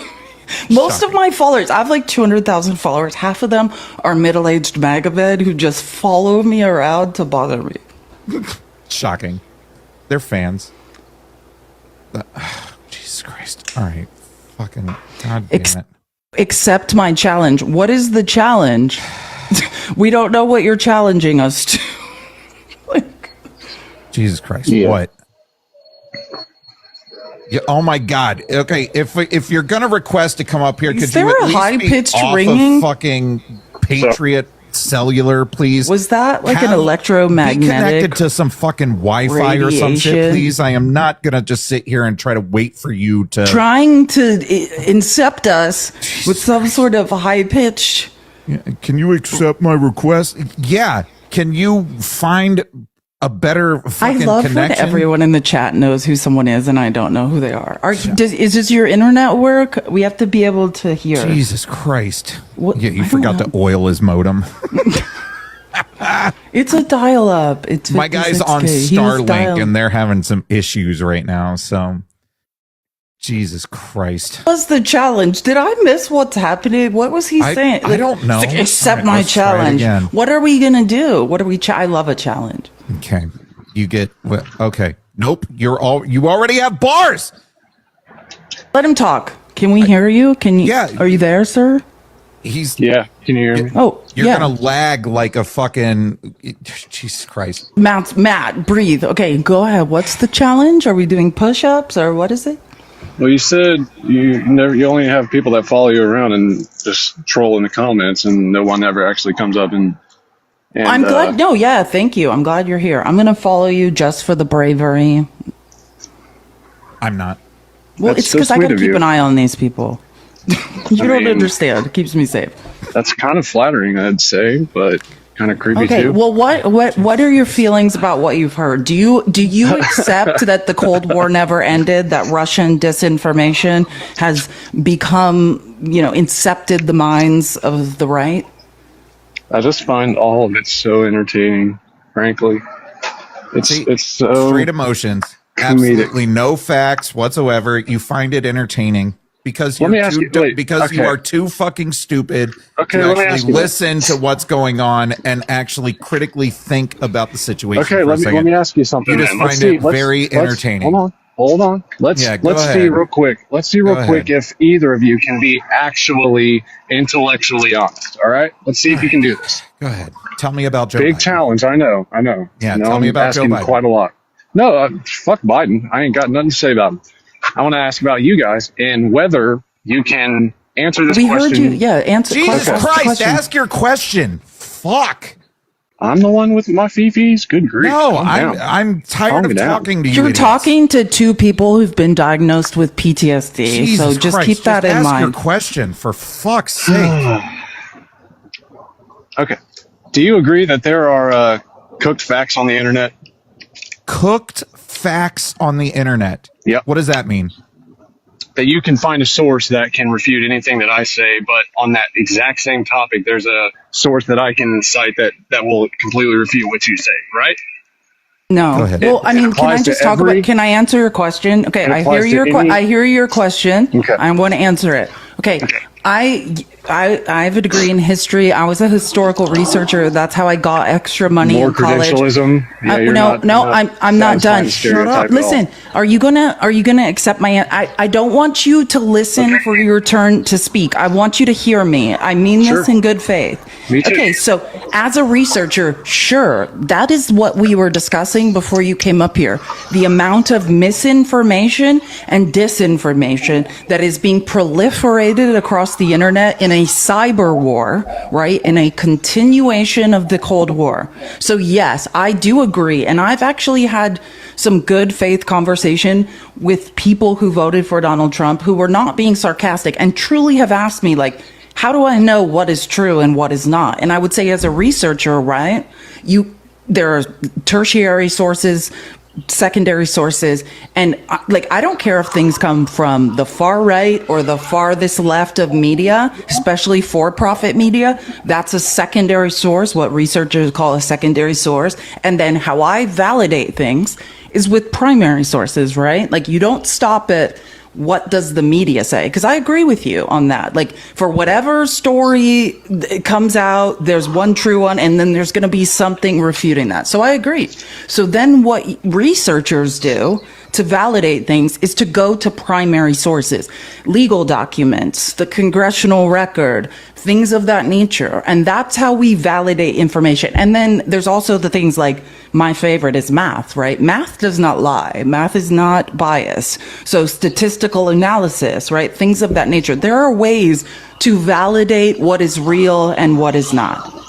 Sure, and I will even concede very much so that it is a terrifying fact that we do have unending conflicting sources for whatever topic it may be that you're trying to research. No, you have unending conflicting opinions on it.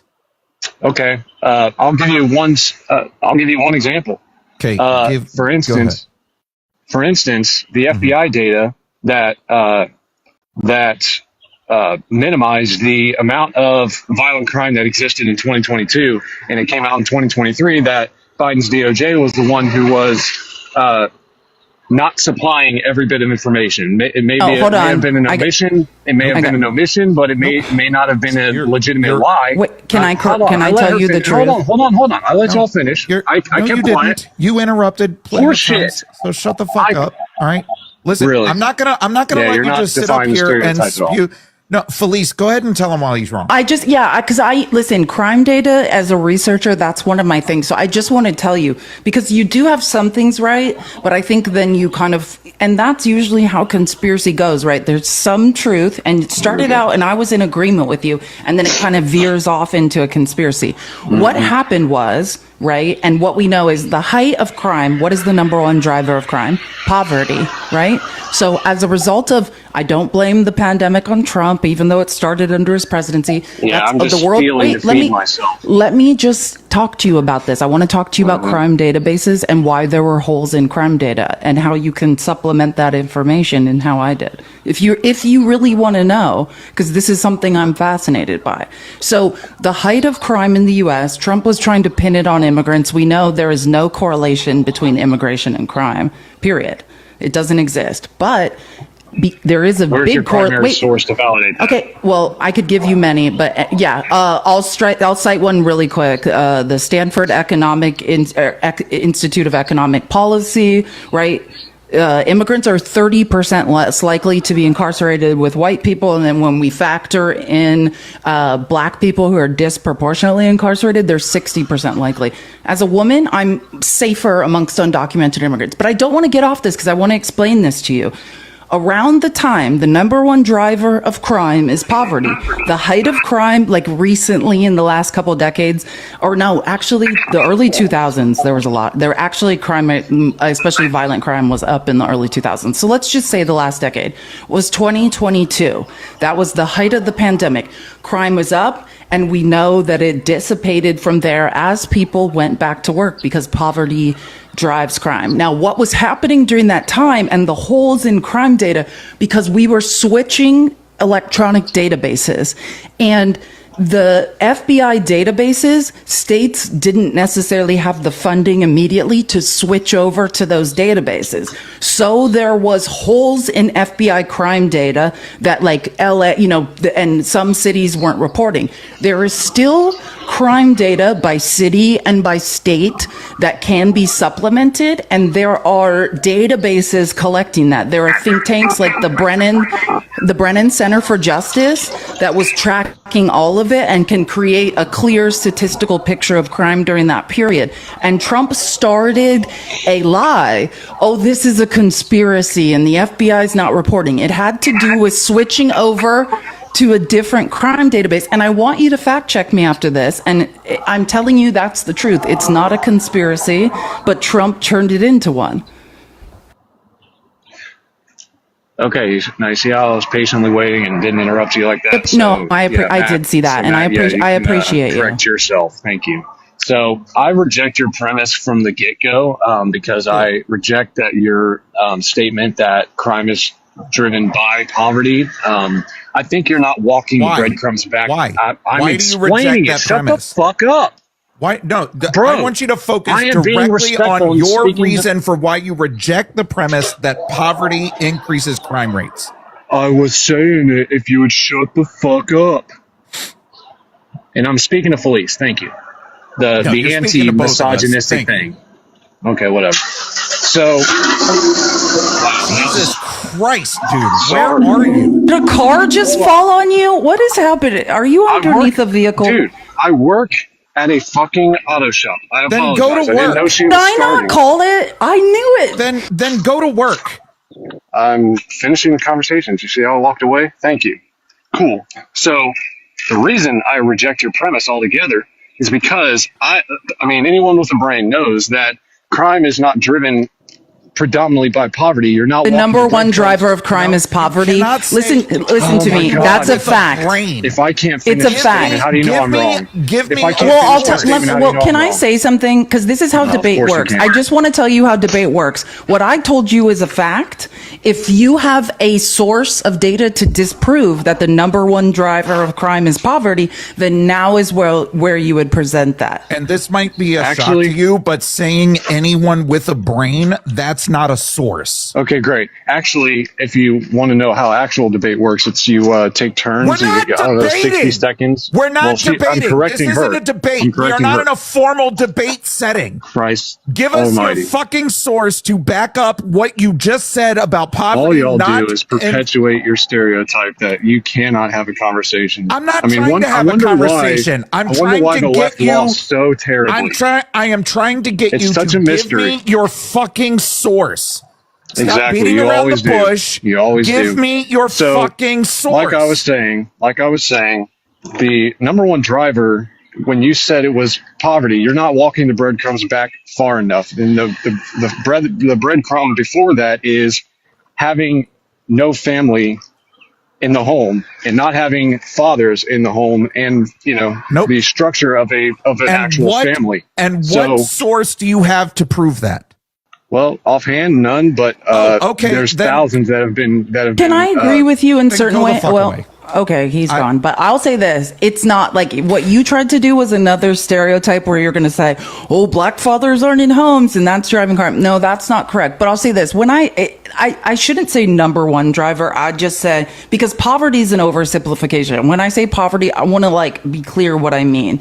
In lower socioeconomic areas, right? Who are that's probably a more accurate way of saying it. There are things happening such as lack of education, right? Addiction, over all sorts policing, of, right? Over policing. But I mean, that's well, of course. But I'm just saying, when I say poverty, I don't mean poor people, I just mean, like that in lower socioeconomic areas that That is what drives crime. And I don't mean, wait, hold on. I want to change that. I don't mean geographical areas. I mean, when we go into recessions, right? When there was an uncontrollable worldwide pandemic, we saw when everyone lost their jobs, we saw a spike in crime in America, particularly violent crime. As soon as people started going back to work, 2022, we saw month over month, quarter over quarter, crime drop. Now, if you're asking me how I know, I mean, there's many different studies that show there's no statistical correlation between immigration and crime, right? We know that. And because during that same time period, in blue sanctuary cities where immigrants were being dropped off, crime was dropping. Crime was dropping. That's how we know that. Here, if I just go through this guy's logic and follow it back, because it's not the first time that I've heard this idiocy, right? There's no fathers in the house. There's hip hop music and video games, and that's why violent crime is getting worse. Because you're a fucking idiot.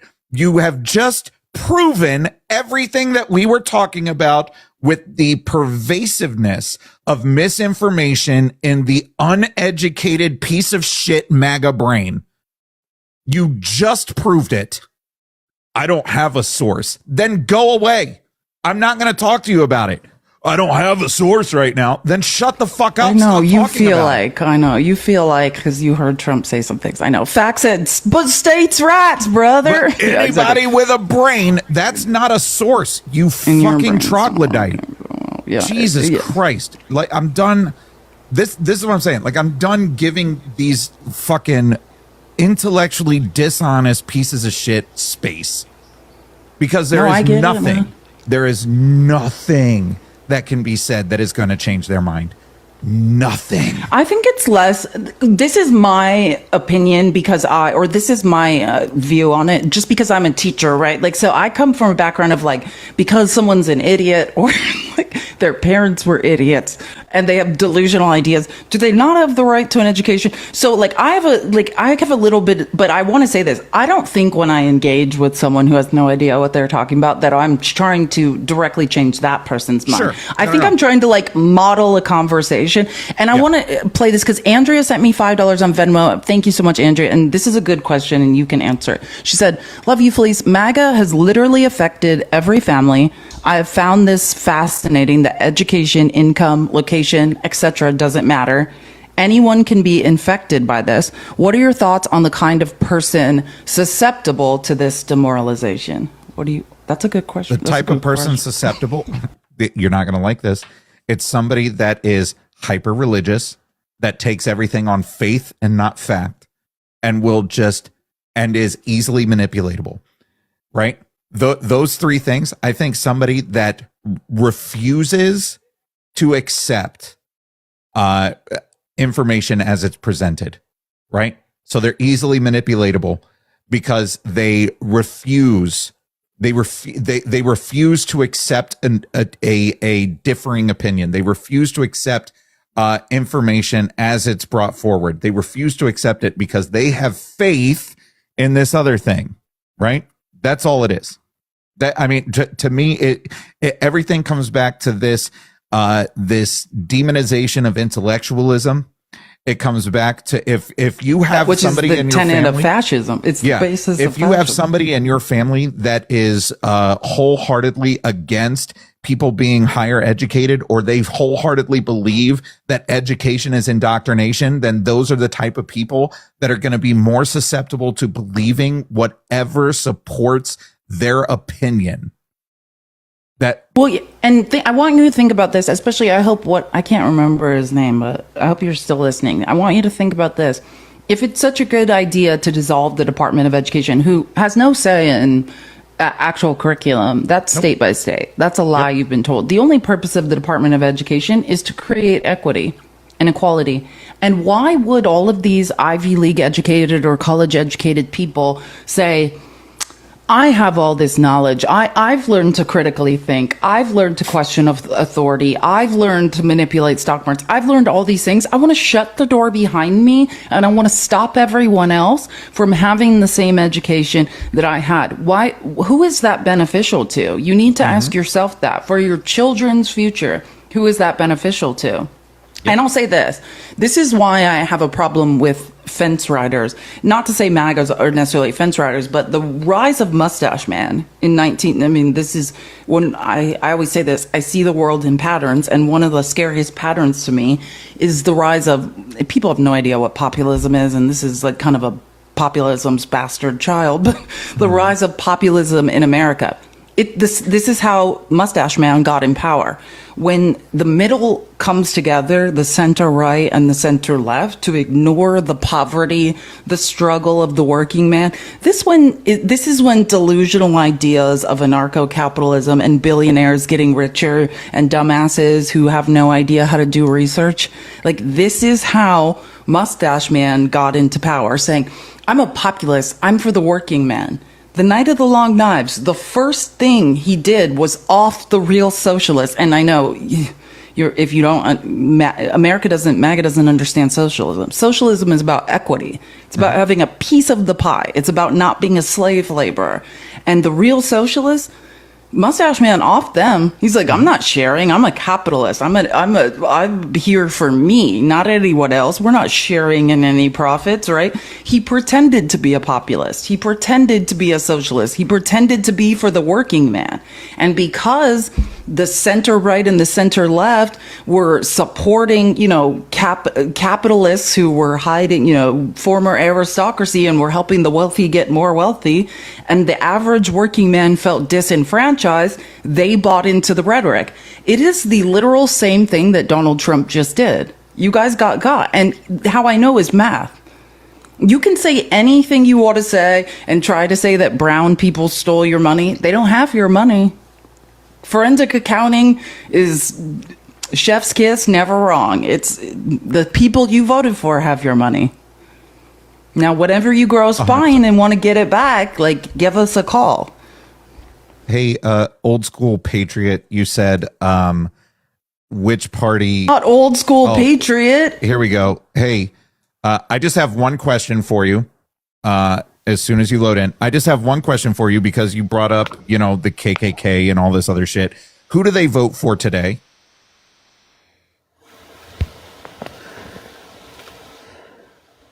Who do they vote for today? Hello? Okay. Sir, you're up here. You're right. no longer. So I don't think he understands how the internet works. You were up here, sir? No, here's the thing. I absolutely believe that he knew that he was up here. He just refused to answer. Freaked out. No, he had a full-on stroke. He was like, I'm about to be embarrassed. I'm super brave to type delusional things in the What, was he doing the party switch nonsense? Yeah, he was like, which party started the Triple K and all that? You didn't answer, stupid. Nobody heard anything. Well, you can't type your answer. You have to speak it out loud, sir. I think maybe it did sound like you were typing. Yeah, I'm not. You have to speak. Yeah. Not type. I did think you were typing something. But here's the thing. If you don't understand, I have a degree in history. I can help you. The same people, the KK, all the Triple K, all that stuff, same people. Conservatives in the South. Yeah. They've been in the same place. Doing the same thing this whole time. They've never moved. They're all down there. The people that propagated the transatlantic slave trade to increase their profit margins. But I mean, understand though, because I think that people have this delusional idea that slavery's over. Capitalism is built off the cheapest and ideally slave labor. And understand, taking education out of America, saying just be a plumber, just work in a factory. This is the dumbing down of Americans. It's so they can become a slave labor, free range cattle population. Yep. I bet that person thinks that we abolished slavery in the United States. I bet that person thinks that. We didn't. We didn't, in case you were curious about that. The 13th Amendment did not abolish slavery. We just transferred it from private ownership to state ownership of people. That's it. That's all we did. There aren't private citizens that own people, but the state does. So We didn't abolish slavery. We just evolved it and justified it so that people like you can now feel good about the continuation of that system. We didn't get rid of it. We just made it palatable for bigots. We made it palatable for the rest of the country. Like, okay, yeah, but if they do this, then we can use them that way. So that's the whole thing. We did not abolish slavery in the United States of America. Oh my God. Old school says we're all slaves since birth. I actually don't. That's not the dumbest thing you've said. Yeah, I agree with that. Unless you're born into a billionaire family. No, and I think that's the message. That's actually a good point. Old school Patriot 17. I think that's fair. And that's the message, right? It doesn't matter. Even if you're making 100,000, 200,000, we are all slaves. I used to make I used to make a lot of money in the tech industry working in advertising, and we call it the golden handcuffs for a reason. Thank God I never had any kids, or I never could have left because I'd have to put them through school and college. Yeah, I mean, capitalism is slavery. We're all slaves to different degrees. And I always talk about the wages of whiteness, this agreement of let's give the average white man in America is a slave. Exactly. Just like black people, just like brown people, just like women. Maybe you make more cents on the dollar on average, right? I think black women make 72 cents on the dollar to every white man, but we're all still slaves. We're all still being robbed by capitalists, 100%. We all work ourselves to death and hand the surplus to the capitalists. And that is truly my message. I think MAGA men believe they're on some secret team, with the rich people who are robbing them every day. And I think that's the notion that people need to be disabused of. I don't know what it is that makes you feel like you're special. You're being robbed. I'm not robbing you. I promise you immigrants don't have your money. What is it about billionaires that you want to be robbed by them and continue supporting them? It's very strange. Supporting them. Rick, you said that we're PAC funded. Which one? I don't know. I'm asking. No, you didn't ask. You said, I guarantee you this is PAC funded. Yeah, I said that because I have never accepted any money. I worked for free for Kamala Harris's campaign because I won't accept money for political opinions, and I'm very critical of the Democratic Party. So yeah, I cannot be paid to give an opinion. The only people that pay me are my awesome followers who subscribe to me or things like that, the general public. We're PAC funded? Yeah, I've never accepted $1 from a super PAC, from a political party, for anything. Random people on the internet like what I'm saying. It's real. Look, free market capitalism. I just want to clarify real quick. Rick, were you saying that this live is PAC funded? Yeah, I'm under the implication that it is, considering she said she used to work in advertising. It seems pretty direct. Did you hear me say that that's not true? Hold on. I used to work for the United States Marine Corps. So is this also DOD funded? Vevor power washers, and now you're not. What? I was just going back through your content to see if it changed. Yeah. I got a power washer from the TikTok shop, like most fucking people do that create shit on this app. No, you're hawking shit on the app and then you haven't, and that was before the election. No, I'm not. Sure. Okay. You liar. Prove. What are you saying? What are you accusing me of that I've never done? Wait a minute. Hold on. No. He's talking about me. He's like, you were hawking shit on TikTok and now you're not. Okay. So prove then that I'm getting paid somewhere else. I mean, it seems clear, right? Is this just another I have my feelings, but you do know that Wait, are you or are you not? You do know I'm not. No, I'm not getting paid. Never accepted $1 from a super PAC, from a political party. Never been paid $200 to make a post in my life ever. Not once. It really comes across like paid content. Just once ever, Rick. So now that you're wrong, are you going to apologize or not? Because it still comes across like paid content. Why? Okay, so Rick was wrong. Thought out. Is that what it is? Yeah, because the format The in general, format? What, like every other fucking live on TikTok? What's the format? Most lives on TikTok don't have people on camera the whole time. So, wait, what? What So lives are you on? Wait a What? minute. So you're Almost none of the lives I have people like on camera. Oh yeah, shady MAGA bigots who won't show their faces on the internet, and you guys all get together in lives with 15 people. Yeah. Let me do it like this. Let me do it like this so Rick feels comfortable. Hey, go ahead and send me some gifts here. Thank you for sending me that. This is just a place for us to hang out. Are those the lives that you're watching? I mean, usually it's just more of a discussion going on than just like two people talking at a camera. Yeah. I am having a discussion. I'm having a discussion with Felice, my friend. You think that we're being paid for it? Isn't it more authentic that we do show our faces, Rick? Like, if you would cam up right now, I'd respect you more if you turned your camera on. I'd have more respect for your opinions if you showed your face. It's really big to hide behind, to not have your camera on and express opinions. Turn your camera on. What is the point of y'all bringing me up here? We already gotten over the thing. Oh, because you're thumb thugging in the comments, Rick, and you're delusional. Cool. Because you're a coward, Rick. So there you go. All right. Hey, but Rick, if you want to send me some money, my Cash App and my Venmo are in my bio. You can also support, would like money. This is support. my Cash App and Venmo. Rick, would you feel more comfortable if we just held our conversations like this, where yeah, there we go. Just all right. So now Rick feels more comfortable. This is more like what Rick is used to. Do you guys value my opinions more if no one sees Rick, me? do you value my opinion more that you can't see? I feel that this is shadier. So, Jesus Christ, Rick. We're in a nightmare. I don't understand.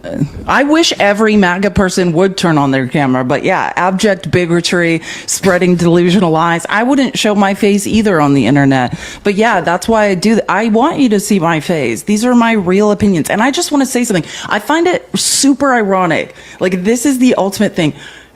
I thought you guys loved free market capitalism. TikTok is the effing free market, and they hate it.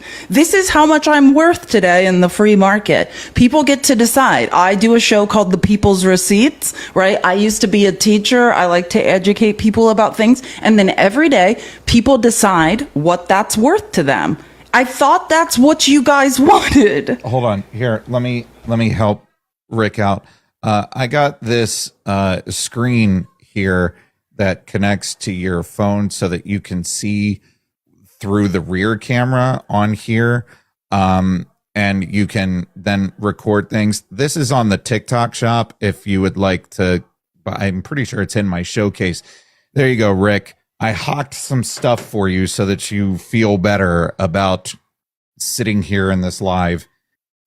Can I say something? And I don't know. I think some people hawk some things they don't believe in. But if anyone finds a real product that works really well, I would like you to tell me about it, because I believe people I have some familiarity with more than I believe random, reviews on the internet. So I actually don't think that's a bad thing. This works pretty well. I've used it that's a few what times. I'm saying. I trust your opinion. But I come from an advertising background. People trust people they're familiar with more. I'm more likely to believe you than anyone else. So I actually don't think that's a bad thing to do. And just so you're aware, I am getting paid by the Jewish Space Laser Association. They pay me to be here every day. So just in case someone would pay me, I have trouble accepting money. So yeah, but as of today, these are all just my opinions, free of charge. Yeah. I think Danny's requesting. Maybe we should pivot from idiocy. Yeah. Is she? Yep, there she is. She texted me. Yep. I don't know. I don't know how to work TikTok. Okay. Yay! Oh, another person turning their camera on. On camera. Oh my God, she's probably a fraud. How much were you paid to be here? On camera. Thousands and thousands, hundreds of thousands. Dare you show your face? Oh my God. We're all getting rich. We're so much money right now. I don't have to sell shit on TikTok anymore. I'm making so much money. Yeah, Danny actually gets paid in real life for opinions. Yeah, Danny does actual stuff. People actually care what Danny thinks. Hi, Danny. How are you, Doc? Hi. I'm well. How are you all? Ugh, tired. I just got back. Felice knows I just got back from being in England for a little over a week. And every time I go over there, all of my friends are like, you came back? We didn't think you were going to come back. Every time you re-enter the United States, I'm shocked. Any problems getting through customs? Thank you for the gift. No, actually. So I think I found a hack. So I didn't realize this because I've been to Ireland a couple times, but this is relatively new. Dublin has a U.S. border, like an artificial. I did not know that. Going through the U.S. border on Dublin soil was so easy. They didn't care about it. They didn't even look at my passport, right? It's all just like a facial scan. So you walk up and it's a guy from the U.S. He doesn't have an Irish or an English accent or anything. And he's wearing a U.S. customs and you literally walk up and they do the facial scanner and he goes, do you have any fruit? I said, no. And he goes, do you have any food? I said, just a sandwich I bought from the Chippy. And he's like, go on then. I'm like, that's it. That's it. They don't look at your passport. They don't stamp anything. They're like, get out. I'm bored with this job. Just keep going. Love it. Love it. Anyone in this live doesn't know who Dr. Danny is. She's paid to go around the world and speak about women's bodily autonomy, about AB rights. She is an expert on maternal health deserts in the South and the damage conservative policy is doing to women in this country. She doesn't know. She's my best friend. She doesn't know, but she knows now. So if you're not following Danny, 10 of 10 recommend. Yeah, 10 out of 10. I will say that being over there, the UK just had a case where they prosecuted a woman for having an AB, and it's making the national news, but it's different than what people in the US are looking at that going, oh, see, look, they did it in the UK too. It's legal up to 24 weeks in the UK and paid for by the National Health Service. So it is free and readily available. We still obviously do not condone anyone being prosecuted for their pregnancy outcome. But what happened was she had a self-managed AB past the point of 24 weeks and she didn't realize that she was that far along, right? So I think a lot of the news here in the US, if you look at the right-wing media, a lot of them are like, look, you guys are saying that like we're crazy for prosecuting women, but like the UK is doing it too. And you're like, that's not quite it's like Felice was saying earlier, there's a grain of truth there. And so then they're going to blow it up and they're going to make it look like all of this. And you're like, I don't approve of what the UK did there. And also, let's not pretend it's the same thing. Right. Yep. MAGA loves to pretend it's all the same. I mean, Mel, by the way, thank you for the $20. You're amazing on Cash App. Said for your information is worth millions. Thank you. It makes me want to cry. I appreciate you. I think someone said I don't know if this is adding me, but someone said did you know about the menstrual tracking for girls? So there is something coming through in the UK so essentially police officers have been given new guidance to say, like, if you want to investigate pregnancy outcomes, check menstrual apps, check people's search histories, check to see what they Googled, all of that stuff. That is the exact same stuff that is happening here in the US, y'all. None of that is new. It's making the news because it's new in the UK, right? And this is new guidance that officers are getting, and it's horrible. It's awful, right? And also, that is happening right now every single day in the US. And one of the things that's been on the news recently this past week has been the officer in Texas that looked at over 83,000 traffic cameras to try to find a woman that was traveling between states to get care. And that's something that tax dollars are paying for that. Your tax dollars. So I actually got to, I'll pull it up here. I actually got to look through that. So based on us like kind of researching how long this would take and what this looks like, right? So if you didn't hear about it, what happened was there was an officer in Texas. There was a woman that was traveling out of state. So this care is illegal in Texas. She was traveling out of state to self-manage an AB out of state. And this police officer in Texas looked at traffic cameras to follow her car and find her and track her. And these traffic cameras were originally made to find like missing persons or stolen cars, right? Well, they tracked cameras across states like Illinois, Washington, places where care is legal, right? So based on our analysis, he looked at over 83,000 license plates across 6,809 different camera networks. It took a considerable amount of time and resource, right? So there's a manual query step where you have to manually input into the system what your query is, right? To like narrow it down. So that would have taken hours to configure the search parameters across multiple different databases. There's system processing time, right? So we're talking about potentially hours to days of this system to process those 83,000 queries. Then we have data review. We're talking about hours of days to analyze those results and cross-reference those findings. And then we have administrative overhead, which is the documentation, getting approvals, and then the coordination across jurisdictions. Based on our analysis, we're thinking this could take anywhere between 40 to 60 hours of officer time that is paid for by taxpayers. So over a week of full time.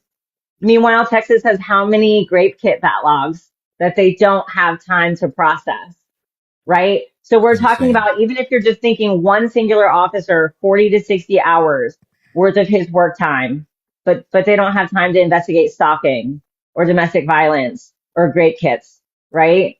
So like, this is what our America is looking like right now. So they want to tell us that this is for the protection of women. That's MAGA logic. Well, and it's a privatized company. Like, understand, because like when you're saying this, I'm thinking, so you know how my brain works. I immediately start searching because I'm like, how could they be accessing traffic cams across states? How could they have access to this data? Yeah, of course, this has to do with privatized profit. It's a company called Flock, right? Mm-hmm. The Guardian published a piece on warning that an expanding web of license plate readers could be weaponized against AB seekers. It focused on a company called Flock, one of the biggest players in this space, which promises a holistic solution to crime, not unlike Palantir and the database that Peter Thiel is collecting, we were talking about earlier. Yeah, Flock's technology could be used to, quote, criminalize people seeking reproductive health and further erode people's ability to move about their daily lives free from being tracked and traced. And I would welcome any MAGA, particularly men, because I know you're all here whining and stewing in the comments, who wants to explain to me how this is states' rights, brother, and small government, right? What happened to don't tread on me and I don't want to be tracked by the U.S. government? Yeah. And speaking of small government, right, this is what we're calling a warrantless dragnet, right? So there's no warrant. This person didn't necessarily commit a crime at the time that this is happening. She's not necessarily being accused of a crime, right? They're saying, we believe this woman, it was supposedly, allegedly her family that alerted law enforcement. I'm going to read that as the man that impregnated her, but whatever. So they're saying that they were searching for this woman because she might have maybe been traveling out of state to maybe get this care. Right. She's not even being accused of or charged with a crime. So officers have to have warrants to investigate you, right? They're supposed to have warrants to collect evidence. This is evidence dragging these cameras, like these Flock cameras, across jurisdictions, across state lines. No state warrant, forget no state warrant, no federal warrant, right? In order to cross, that's why kidnapping. And tracking you with our tax dollars. And tracking you. So this is a warrantless dragnet. They can, without a warrant, search all these cameras and track you directly to the clinic that you go to get care. They use 83,000 ALPR cameras while looking for a woman who or possibly had an AB. This is an interesting quote. So anti-AB voice. Yeah, we care about women. We're stalking you with love. We're wasting tax dollars and stalking women with love. Funnily enough, we're not trying to control women. They're trying to protect women. Funnily enough, this same talking point came up in this case. Sheriff Adam King of Johnson County, Texas, told 404 Media that the woman had self-administered the AB, quote, and her family was worried that she was going to bleed to death. And we were trying to find her to get her to a hospital, he added. We weren't trying to block her from leaving the state or whatever to get an AB. It was about her safety. Big Brother is what? Yeah, this is small government. Great job, MAGA. And notice how a lot of these laws and a lot of the ways that you'll hear Republicans talk about this is very patronizing and paternalistic, right? Like, we were afraid for her safety, as if we can't get ourselves to a doctor or an ER. We were afraid that she might be bleeding. First of all, the risk rate for this kind of medication is so low, right? The mortality rate for it is about 0.4, whereas the maternal mortality rate is like 23.7 or something like that right now. So it's very, very safe medication. It's safer than Tylenol. It's safer than Viagra. But even if you were concerned, like, oh, we're so concerned she's going to bleed out, we are adults who know how to pick up the phone and call 911. And also, don't give me that crap, because y'all arrested a woman that was bleeding out in her parking lot for having a miscarriage. Yep. And instead of getting her care, you arrested her and charged her, right? So, like, it's not about protecting anybody. Yeah. The other thing that has come up, and I think I definitely want to touch on this if we can't, like, not to, well, actually, before I pivot, I think that this is really interesting. We were talking about, like, all the money and the taxpayer dollars and stuff that goes to this. About a year ago, there was a big article published, Dallas alone, just Dallas, right? We're not talking about Texas. This news came out of Texas where this officer was tracking, all of these license plates. But about a year ago, just Dallas alone said they had 1,900 untested grape kits dating back to 1995. And they didn't have time to process them, and also didn't have the taxpayer dollars to process them. And they said they needed $2.3 million to be approved by the Dallas City Council in order to process these kits. And they were waiting for that financial approval. This officer didn't have to wait all that time to get financial approval or approval to go through all of these cameras and use all that time and resources, did he? Nope. That approval was given so fast, wasn't it? So it really tells you where our priorities lie here in terms of, like, protecting women. Brad Schimmel, the candidate for the Wisconsin Supreme Court that Elon Musk backed with $20 million, one of his claim to fames in Wisconsin is holding up unprocessed grape kits. That was his selling point. Right. For conservatives. Yep. Insanity. Like, this is what we prioritize, right? And I get a lot of flack for saying this, but I often say that SA is decriminalized in the US. I say that in the US. And then when I travel to Europe, I say, well, SA is decriminalized in the US. And people are like, what do you mean it's decriminalized? It's a crime. It's a crime on paper. But when that crime is very rarely arrested for, very rarely prosecuted, and people very rarely serve time or get any sort of punishment for that crime. And in fact, it is the only crime that you as the victim are considered to be guilty of participating in the crime until you prove your innocence. It is decriminalized in the US. She wanted it. Yeah, I can't. The other thing that I definitely told Felice, I'm like, we need to touch on this, because I think a lot of people are aware of what an advanced directive is. A lot of people in our comments probably have advanced directives, right? So an advanced directive is like, if I get very, very sick, or if I get into a car accident, right? Like, my partner has my advanced directive. They know what I want to have happen to me, right? Do you want the plug pulled? Do you want to stay on a ventilator for a certain amount of time? Do you want a feeding tube? Do you never want a feeding tube, right? A lot of people do not realize that in the majority of states, about 35 states, if you have an advance directive, it becomes null and void the moment you become pregnant. So if you have an advance directive that says, you know, if I get cancer, I only want treatment up until this point, or if I get in a car accident and I'm brain dead, I want this to happen to me. Your advance directive is void as soon as you become pregnant. And that is even if you live in a pro-choice state. I'm sorry, I'm freaking out. I've interrupted you because I'm not excited to talk about this, but I'm angry at wanting to talk about this. First of all, Chrissy, thank you for the $10 on, I want to make sure. Thanks for sharing your big brain with us and for bringing truth and hope in a time that felt hopeless. Also, can I share, I celebrated 9 years clean on the 1st. Hope is necessary to make it these days. Thanks again, especially to stay sober. That's awesome, Chrissy. Yeah, well, yeah, exactly, because God knows. It's a struggle, one day at a time, but not, you know, AA is not science. So I digress. I wanted to say, yeah, there's a case, in case anyone's unaware, right at, correct me if I'm wrong, Danny, is it in Alabama? They're keeping like a woman alive. Georgia. Oh, Georgia, yeah. I knew it's right there. You know, it's always right there. If anyone's unaware of this, they're keeping a woman's body alive because she's pregnant, and they are scared that if they pull the plug, that these doctors will lose their medical licenses. Yep. Adriana Smith. So I find that case, I'm trying to say this without, because I've talked about this case so much, right? Even it's been ongoing for a little while now.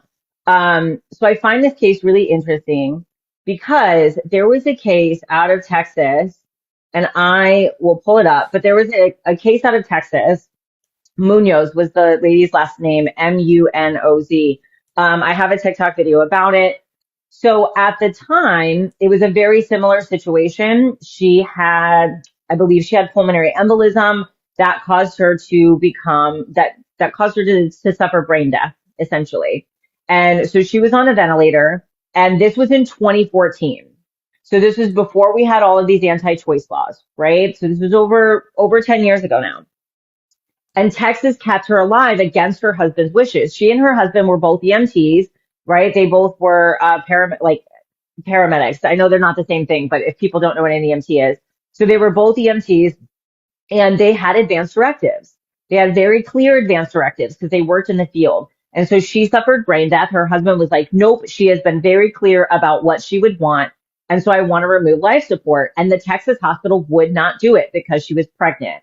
He ended up having to take them to court. It took about 2 months. He won his case, but he did not win his case based on advance directives because in the state of Texas, there was already a law in the books that said from the moment you become pregnant, your advance directive is void. So that law was on the books. We're incubators. Depressing. We're incubators. That law was on the books, which means that he couldn't use that to argue. What he did use, though, was that law applies to living people. And because my wife is brain dead, per Texas law, she is legally considered dead. And therefore, this law does not apply. And he won his case. He would not win his case today because of these anti-choice laws.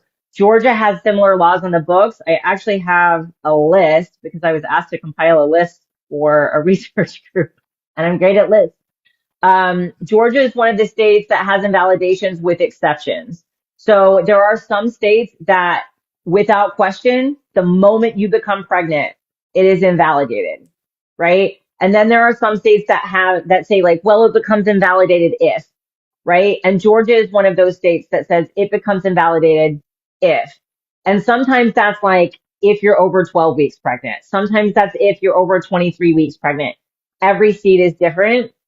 But the states that have complete invalidation from the moment you become pregnant, Alabama, Indiana, Kansas, Michigan, Missouri, South Carolina, Texas, Utah, Washington, and Wisconsin. So at the moment that you become pregnant, your advance directive is null and void. That's insane. Which I think is what I just want to read some stats. Births to females younger than 20 declined 73% from 1990 to 2023, the steepest percentage decline of all groups. But in general, the U.S. birth rate has been declining, reaching a historical low in 2023, with both the number and rate of births decreasing from 2022.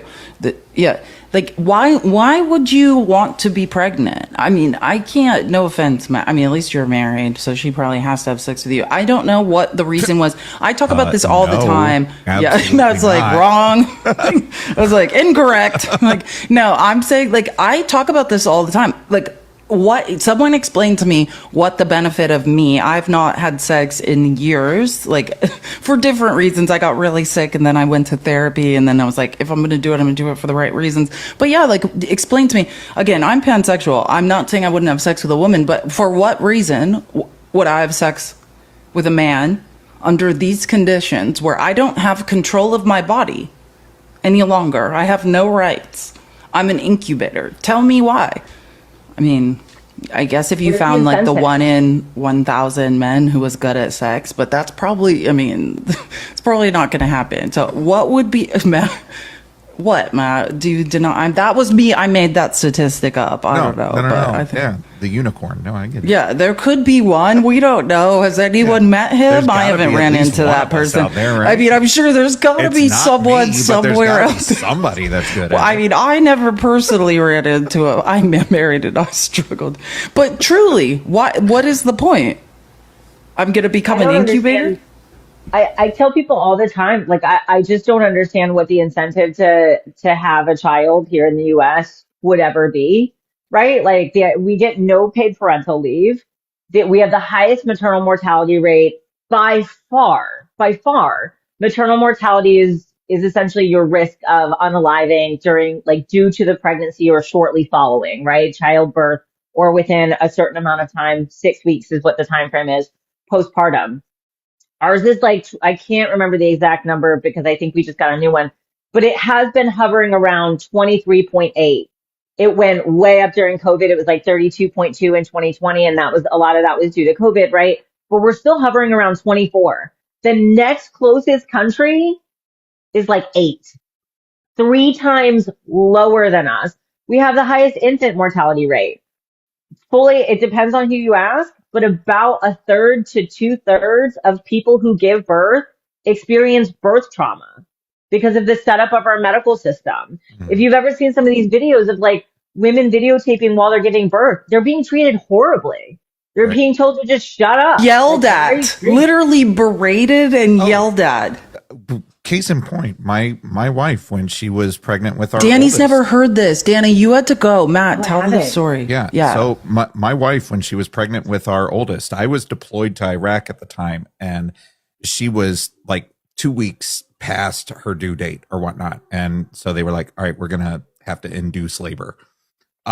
So she goes in, they induce labor, and she's in labor for like 18 hours. And then our daughter's heart rate starts to drop. So they're like, we're going to have to do an emergency C-section because, something's not right.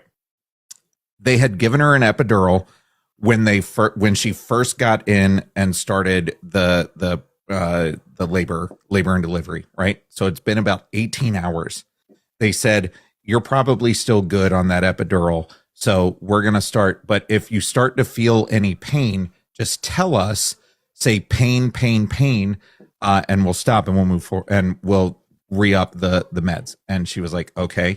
She gets into the OR, and they start to do the C-section procedure, and starts feeling everything and starts yelling, pain. And the doctor that was there told her to her face, it's not pain, it's pressure. Yeah. And it was my mother-in-law who was like, absolutely not. You said that if she felt pain, do something, and like started yelling at these doctors. And then they finally were like, fine, and acquiesced and literally sedated her, like put her under completely, and then finished the C-section. But I mean, that's the state of this was 18 years ago, and it hasn't gotten any better. Nope. It has not. And that's birth trauma, right? Yeah. Like that is birth. think about that, people. You are sitting there in pain. You're in an OR. It's already a cold, sterile environment, right? Yep. You are helpless. You are laying on a bed. She had an epidural, which means she's not allowed to get up and move at all. Nope. Right? Like, Yep. even if the epidural is not working anymore and it's wearing off and you can feel stuff, you are not allowed to get up and move.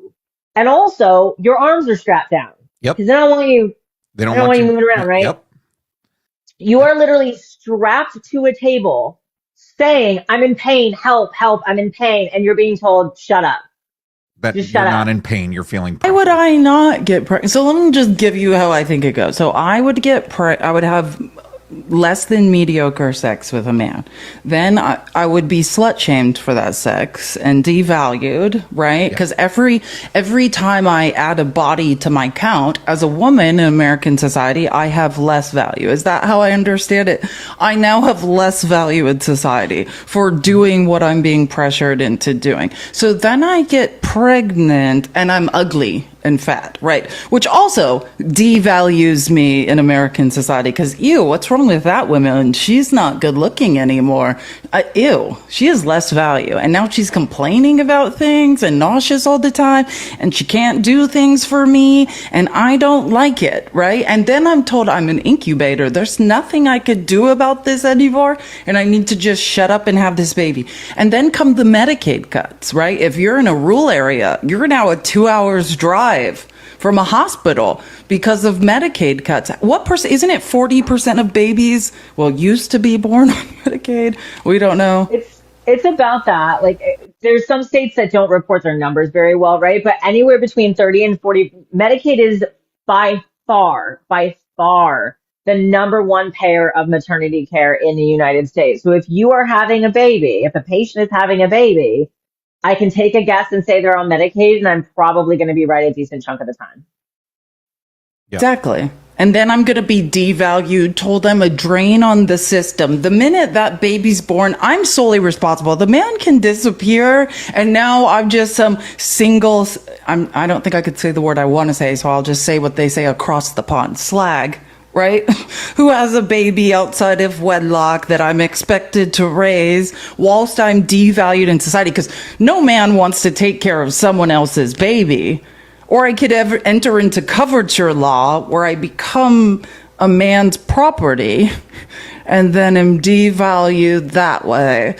Why do you think the birth rate is declining in the U.S.? There's so many great choices for women. And then when I realize I'm a single mother with a child and I need to support them, there's a gap in my resume that's unexplainable, which makes me then devalued. I can earn cents on the dollar that a man can earn, right? And what's that gap? Oh, she's probably just some slag who's going to get pregnant again. Can't count on her in corporate America. She's less valuable, right? And so, in what am I missing anything where there is a point that this makes sense for me? There's a return on investment. And don't get me wrong, kids are the only people worth protecting. And I get that. Like, I'm a former teacher. I love children. I'm talking about how women's existence is devalued in America. Marx talked about this. I love how people in America think Karl Marx is the devil. That's what Marx was speaking about, how a 1 unit of labor is worth 1 unit of labor, and women's labor in Western civilization is valued at $0 and 0 cents. Mm-hmm. Well, as the man up here, I will say that it's feminism. Clearly, that's what's holding you back. Exactly. That's what it is. Just stop all obviously. that, and you'll be fine, I guess. I need to really embrace trad wife. I just need to start putting things in jars and pickling them. Yep. Start learning how to pickle eggs, and you'll be good. Everybody will be there. Felice and I have talked about this endlessly too, though. Those men don't even want trad wives, right? Like, they don't even. There's pick-me's out there galore, like Pearl. Somebody pick Pearl already. Pick her. Like, she's fawning all over you men to get picked.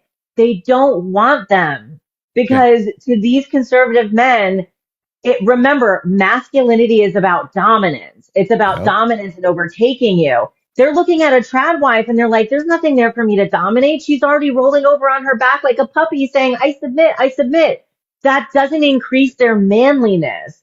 But what increases their masculinity and their manliness and their warped, toxic view, right, is if they can get a woman like Felice to submit because she doesn't want to. So if I can put you down, 100,000 of my followers are MAGA men who won't leave me alone. Again, I just want to do just a short commercial for myself.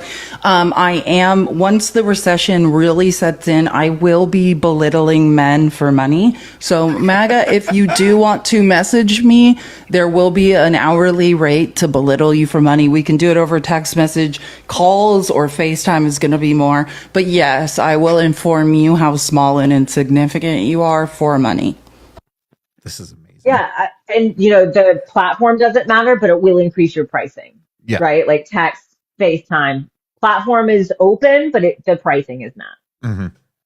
Yeah. It's not exclusive to MAGA. I know it's okay if it's your thing, but I am trying it right now. One MAGA men, it's going great. They love it. I get it now. MAGA men want to be belittled. You reek of insecurity. So again, just send me a message. I will be belittling all of you for money soon. It's a great point, though. It's not exclusive to MAGA, and I've been seeing a lot of like Scott Galloway, right? He's Professor Scott Galloway. He's an economist. Let's be clear about what this guy is. He's an economist. He's also a manosphere bro. He's also full of misogyny. But everyone looks at him and he's like, oh, but he's a left guy. Like, he's on the left. He supports Democrats. He's anti-Trump. He is. And he's a misogynist.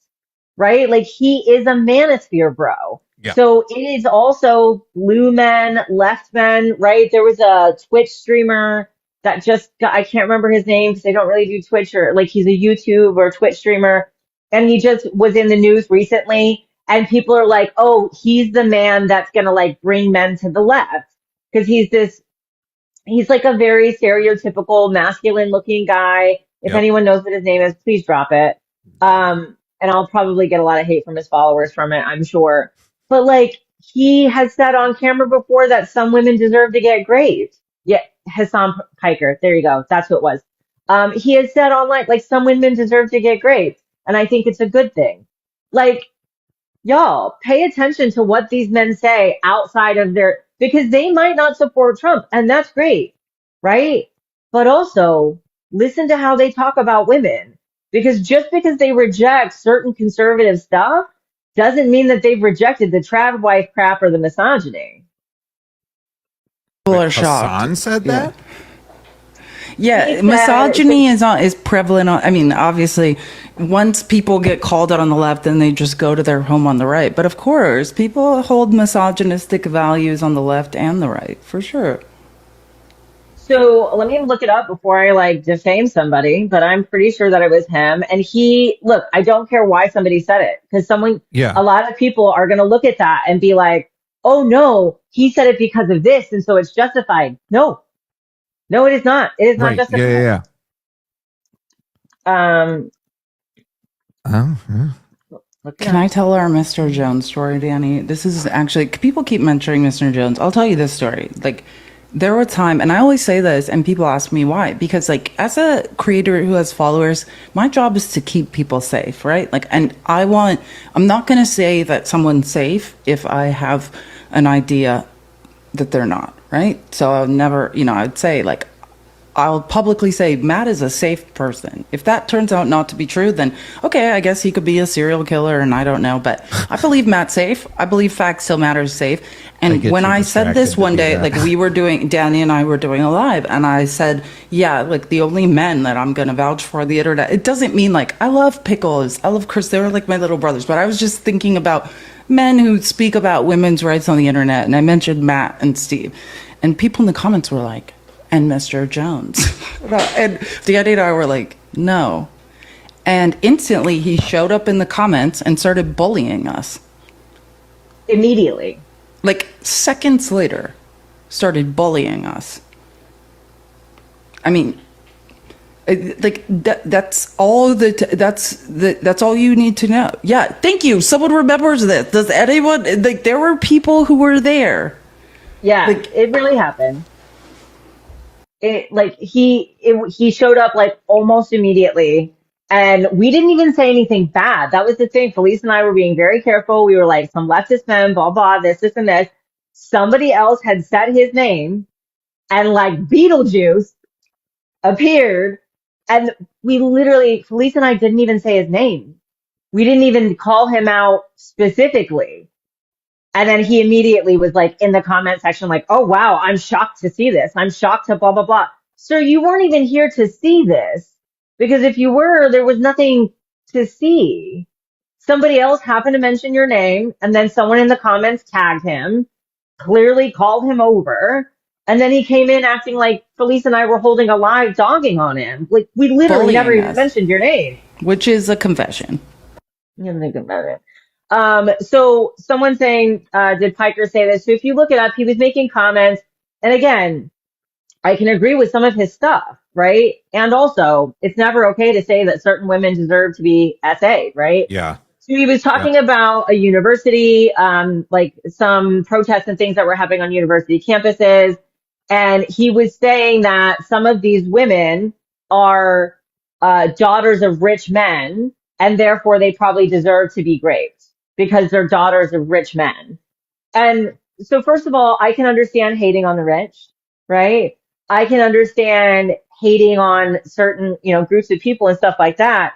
But if you're saying because these people are daughters of other people, you're just saying that women, once again, deserve to be punished for the bad behavior of men. Women who have nothing to do sometimes with the bad behavior of men deserve to be punished Tactic of because of their war. proximity. Just understand that one of the most prolific tactics of war is what he's describing, right? That's how you punish people, is by violating their daughters, right? This is one of the prevalent tactics of war in third world countries. And it shows us, just like Felice is saying, it shows us that men know that SA is about power. Right. They know that SA is about dominating you. It's not about what you were wearing. It's not about getting sex, right? They know it's about domination and power because they immediately go to it as a punishment to use against political rivals and stuff like that. So did he apologize for it? I think so. I think somewhere he said like, oh, maybe that wasn't the best, but you said it, and it wasn't the first misogynist thing that he said. So like, does he say some good things about women's rights? Yeah, I've heard him say some good things about women's rights too. Pay attention to the other stuff as well. That's all I'm saying. If you guys don't know, Danny's a doctor, but also she runs research teams that tracks like the proliferation of the proliferation of the manosphere. So that's why she knows so much about it. Like, and it's important to know, right? Like, I mean, nobody deserves to be SA'd. And like, I've said this starting as a child, I was the victim of SA. So, I've had to go to years of therapy because to me, from my earliest age, sex was an exchange of power, right? Like to me, that's what I learned. It's somebody dominating someone else. It's taking something from someone else, which I now understand. Okay, there's healthy people, and that's not what's happening with everyone else. But that was what I learned at my earliest age, is that sex is about an exchange of power. I think many men see it that way, as a domination. 100%. Well, and it's just continued to be, reinforced in the way that we prosecute or not prosecute these types of crimes. There was a case that happened 3 days ago out of Utah, where a judge said that this 22-year-old who pled guilty to 2 felony charges of essaying a minor. What did he say? During the sentence, Judge Don Torgensen twice cited Hoffman's privilege, as he ultimately decided not to require him to serve any additional jail time or pay a fine, despite prosecutors asking for prison. So, I mean, this just continues to exacerbate the problem where we have literal judges that are like, well, I mean, he was in jail while we were going through the trial, so that's probably good enough. And yeah, I know he pled guilty to it, but we're just gonna let him go. Oh, we know they're all serial SAD. offenders. Yeah. Like, they don't do it once. I mean, patterns are how women should protect ourselves. We know it. Like, if you'll do it once, you'll do it again. But I'm sure that's fine. I mean, Utah was built on a culture of Oh, sure. essay, Yeah. I mean, it's Utah, so it's a very low bar. Still didn't clear it, but just. But We'll go to his planet. Utah just happens to be the she'll most go to his recent planet one. after death. It'll be fine. They'll all be there together. It's going to be great. I mean, Utah just happens to be the most recent one that I found. But the stories like that, as you all know, are prevalent when it comes. I mean, Brock Turner being a famous the Stanford swimmer. He's sorry. He's so sorry. I can't ruin his life. I mean, her life. Well, like the hundreds of Stanford students walking by that dumpster while a woman was being raped. I mean, I think her life has been ruined, but he's a rich. I mean, I'm sure he gets it. We got to protect his future. So this is what we mean when we say it's been decriminalized, right? Essay is decriminalized. This is exactly what we're saying. Yep. And it doesn't matter. Like, it's across the board, whether it's a child or an adult, it doesn't matter, because you have situations where it's crazy from Utah, the predominant party of, protect the children and all that stuff, who have been silent about this judge just letting this child predator walk out of his courtroom after pleading guilty.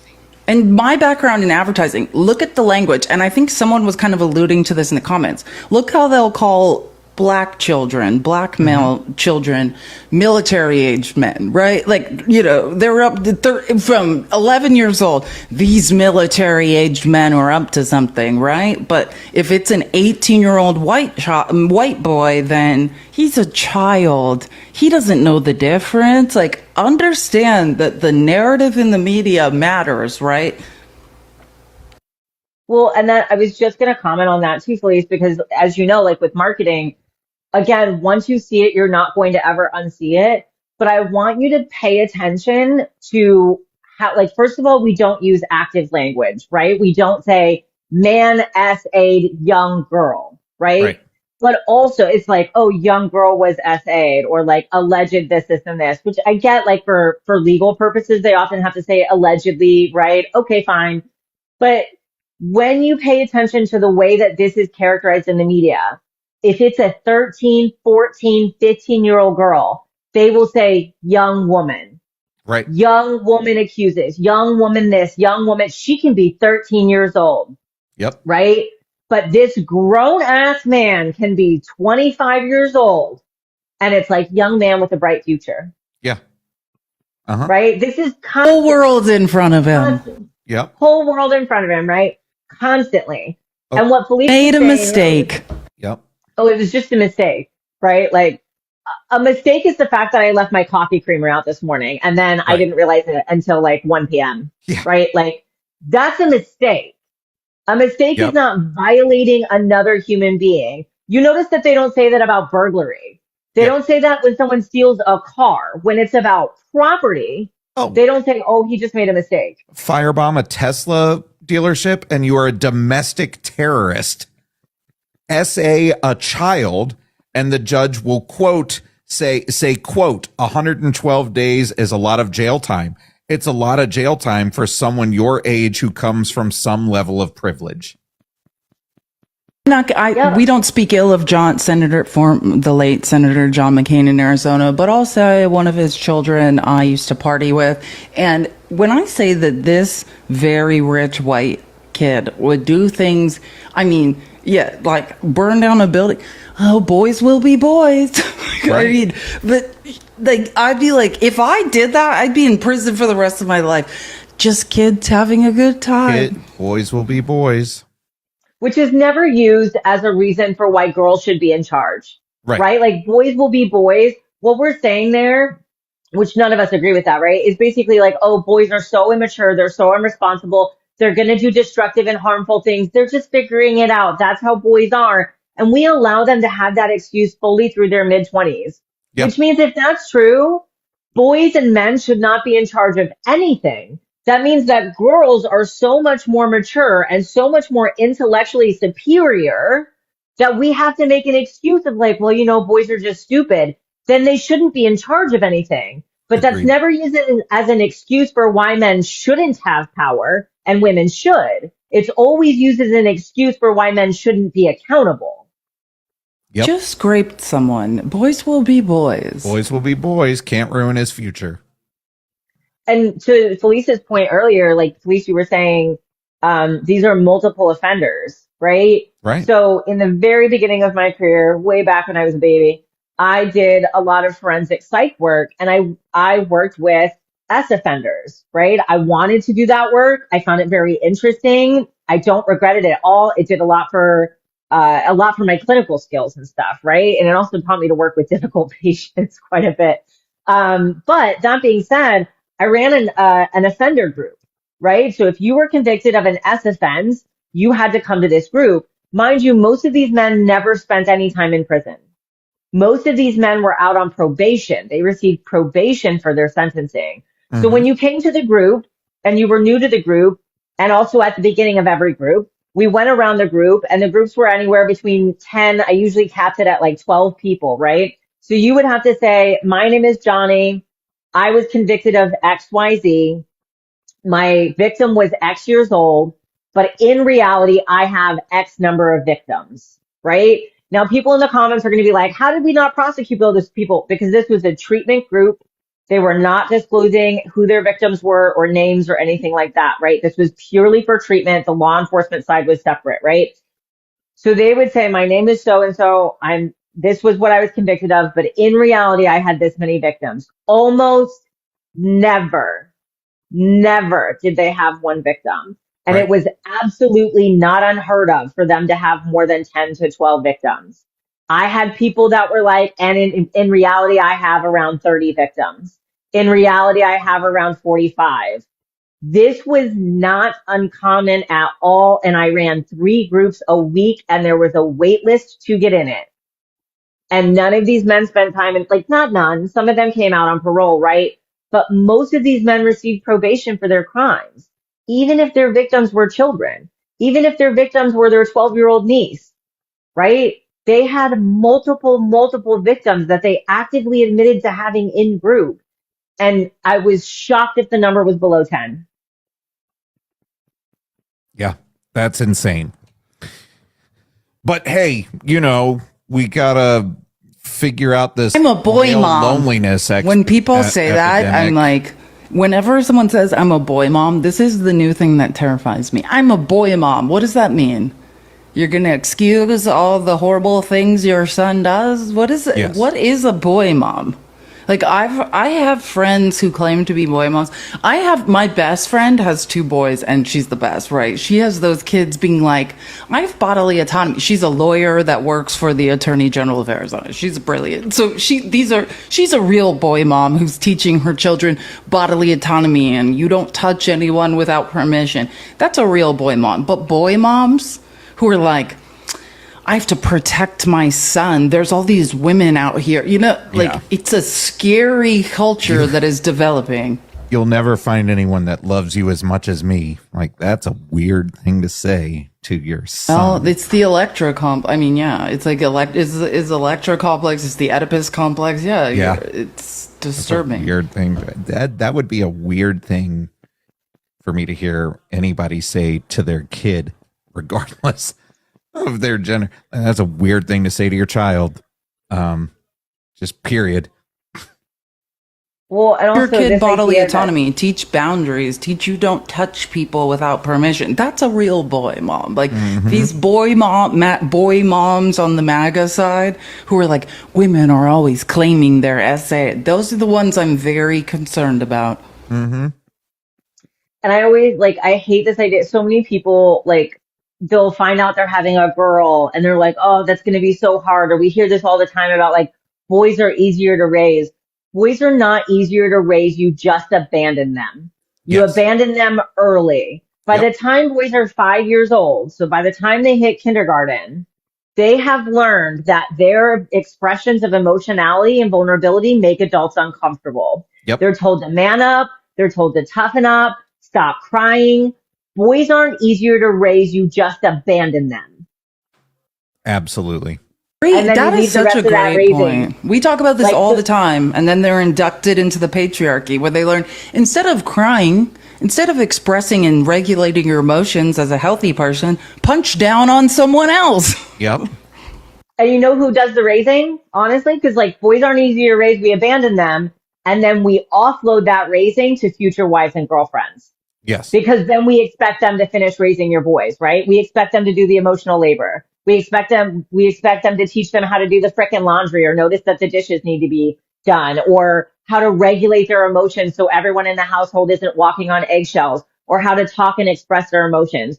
You abandon your boys and then you offload their raising to their future wives and girlfriends. Except now women are taking a step back and being like, I'm not doing that.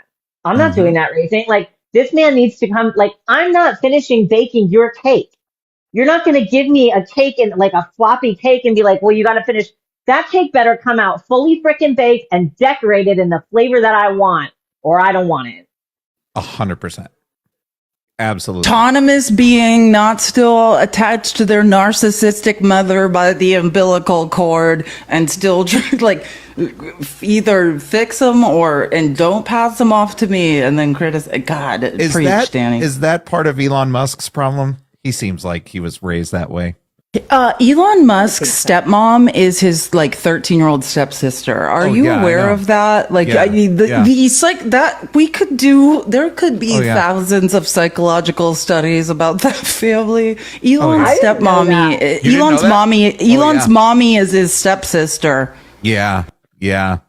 No wonder, y'all. It makes sense now. It makes so much sense. And no, Danny, that's the most normal thing about that family. If you don't know what Elon Musk comes from, he's actually very normal. Like the trauma, like it is sick. Like same with Trump. Like we were talking about this earlier, how Trump is like cosplaying as an authoritarian, but his father was the real authoritarian, the real one that was exhibiting antisocial characteristics, possibly socio, possibly psychopath. We don't know. You know, same with if you don't know who Elon Musk's daddy is, who's now married to Elon Musk's sister, who's now Elon's mommy, whatever. Just look it up.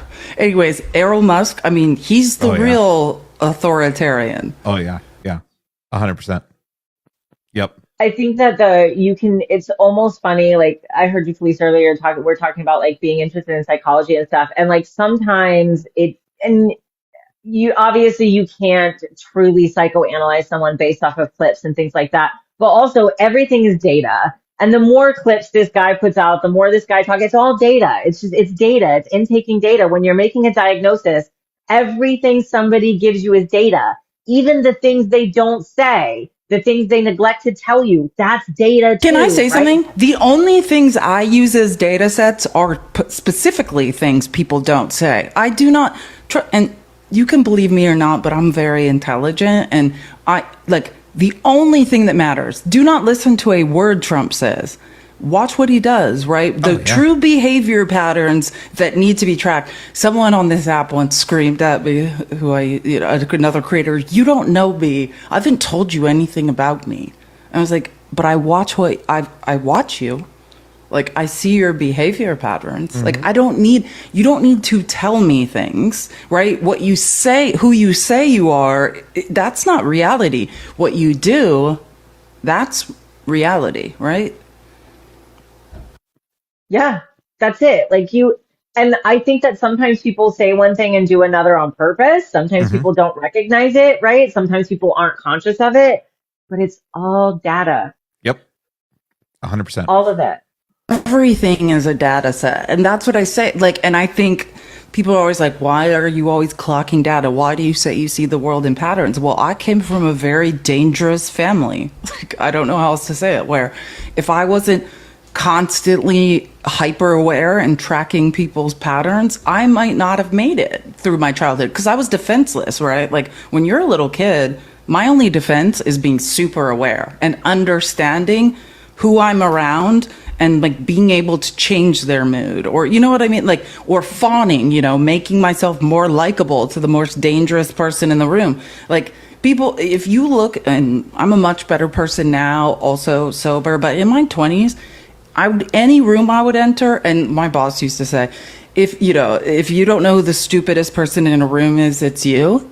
And I used to counter him with, if you don't know who the most dangerous person in the room is, you're an idiot, right? Like, and whoever the most dangerous person in the room was, you could usually catch me, especially in corporate America, cozying up to that person. For safety. Hey, like whatever this person starts doing horrible things, maybe I'm the most likely to survive now. We don't know. That's the lesson I learned as a child. What I think we also, so there's trauma that comes into it. And there's also, we teach little girls from a young age. Like I tell parents all the time, I'm like, please stop teaching little girls to be nice. Stop it. Stop. Like, little girls are supposed to be nice. We collectively as a culture train little girls into a fawning response because we teach them that if a man makes you uncomfortable, like just laugh or like, placate him. Don't hurt his ego. You don't want to hurt his ego because a man with a hurt ego is very dangerous, right? So like if a man's making you uncomfortable in public, don't make a scene. Be nice. Girls are supposed to be nice. Don't make him uncomfortable. You are teaching your little girls to fawn. Because their body is saying, this is making me uncomfortable. I don't like this. But then you're saying, ignore that. Push that aside. Ignore your intuition and just be nice, right? So like we push little girls into fawning. Yep. It's the, he's pulling your hair because he likes you. Bullshit. Yeah. It's a compliment when you're abused. He just likes you. That's how he shows you he likes you. And then you start teaching your daughters to accept abuse because that's how men show that they like you. And I've done a lot of work with my daughters to be like, no, absolutely not. If he likes you, he'll use his fucking words and be like, hey, I kind of like you. If he respect your boundaries. Kick him in the dick. Like, fuck that kid. Fuck that kid. If he puts his hands on you, it's fucking game on. Beat him over the head with your math book. I don't give a fuck. Absolutely Whatever it not. takes. Whatever it takes. But we're not playing this game anymore. I am not going to continue to facilitate that type of belief amongst the younger generations because that shit is dangerous. That's just dangerous, especially if you raise your daughters in that time. For the men that are out there, if you're raising your daughters to just accept being bullied because that's how boys show that they like you, then you are perpetuating these issues that we were talking about earlier, where a man is going to sexually abuse a woman and then be able to just get off with it and not have to face any consequences because that's just how men show emotions. And you're perpetuating that by teaching your daughters at a young age that that's just how men react. No, teach your daughters to punch them in the throat. Be like, and boys will stop doing this shit. Yeah, let me give a lens of what happened. Stop doing this shit. When you learn to survive in very traumatic ways, right? Like I literally did not develop a full sense of self. I now understand a lot of things about myself, right? So and this is do the opposite with your children. But what I learned is, and people would be, I can now say confidently, I had a very fucked up relationship with the truth, right? And why though? It's not that I was a liar. It was just when I was a little girl and I would say the truth, I would point out obvious things or say, this is what I'm observing is happening. I would be punched in the face. You know what I mean? What I learned from that was whoever's in front of me, I need to figure out who they want me to be. I need to figure out what they want me to say. And I need to reflect that back to them. And that the person who I have no concept of who I actually am, whoever's in front of me, I'm going to be a different person in order to keep myself safe. I'm going to reflect what I believe, that whoever it is they need me to believe, and whatever reality I have to reflect back. And that is how I will stay safe. Yeah. And I just want to clarify something real quick. It is very important to teach your daughters to stand up for themselves and not just take this shit. It is equally as important to teach your sons to not be little dickheads to girls in school. It's imperative that parents, specifically fathers, teach their sons to stop doing this shit. It is not all on the mother. It is not all on the women and the girls to stand up for themselves. Women wouldn't have to stand up for themselves if men didn't impose themselves on women. See how that works, guys? If you just pulled back a little bit and said, hey, maybe I shouldn't go and pull that girl's hair because that's not fucking right to do, then she doesn't have to stand up for herself. Right? It's always hilarious. And I love every time I hear a woman say this, when a man is like, well, if men aren't there, then who are they going to protect? Then how are they going to protect you? And the answer, the question in response to that is always, protect me from who? Always men. Always men. If men taught their sons to respect women, then women wouldn't need protection because the number one threat against women would start respecting women. Crazy. Not to just go too much, I just want to give this last example because this is how I was raised. So you understand. I know people like, stop fawning. I don't fawn any. I mean, if you don't know me, then nobody would accuse me of fawning any longer. But this is when I'm too small to survive a very violent childhood, you have to fawn. Like, I'm talking about, I was raised in extreme violence that some have caused torture. Like, that was, I had to survive. But what I'm saying is, imagine this. So I've learned all these things like, hey, whoever's in front of me, be whoever they need me to be to survive, right? And then I go to Sunday school. I come back from Sunday school. I don't have underwear on. What do you think happens? Who gets punished for that? The creepy Sunday school pastor or me? In my family, me. I was a 4-year-old that wanted it, that made, like, I'd have the shit beaten out of me for that because somebody essayed me. And I should have seen it coming. I'm a 4-year-old who's supposed to be smarter than that. Or, like, I don't want a daughter who does these things. Like, that, I mean, that was the reality of my childhood. You tell me how to survive that. Who do you become? And I think that's a lot to do. Like, Felice and I have very parallel childhoods in that respect, in terms of like our own essays being blamed on us when we were at a very, very young age. And like Felice can attest to this, like without even the language to describe what was happening to us, right? Like without even having language to describe what was being done to us. And yet it's our fault, right? And this is something that's so pervasive in our culture when Matt's saying like, teach your boys, right? You have to teach your boys. That's not even just enough, right? You have to have active conversations about this because our culture will teach them different. You are trying to work against our culture, which is toxic. Look at how we teach sex ed in our country. And then look at how Felice and I are treated. It is no wonder that we were treated the way we were treated. This is a really common story. And pop off in the comments if you heard a story like this in your sex ed, because I hear this all the time. This is not in religious schools. This is how we teach sex ed in America, right? Johnny and Susie are dating.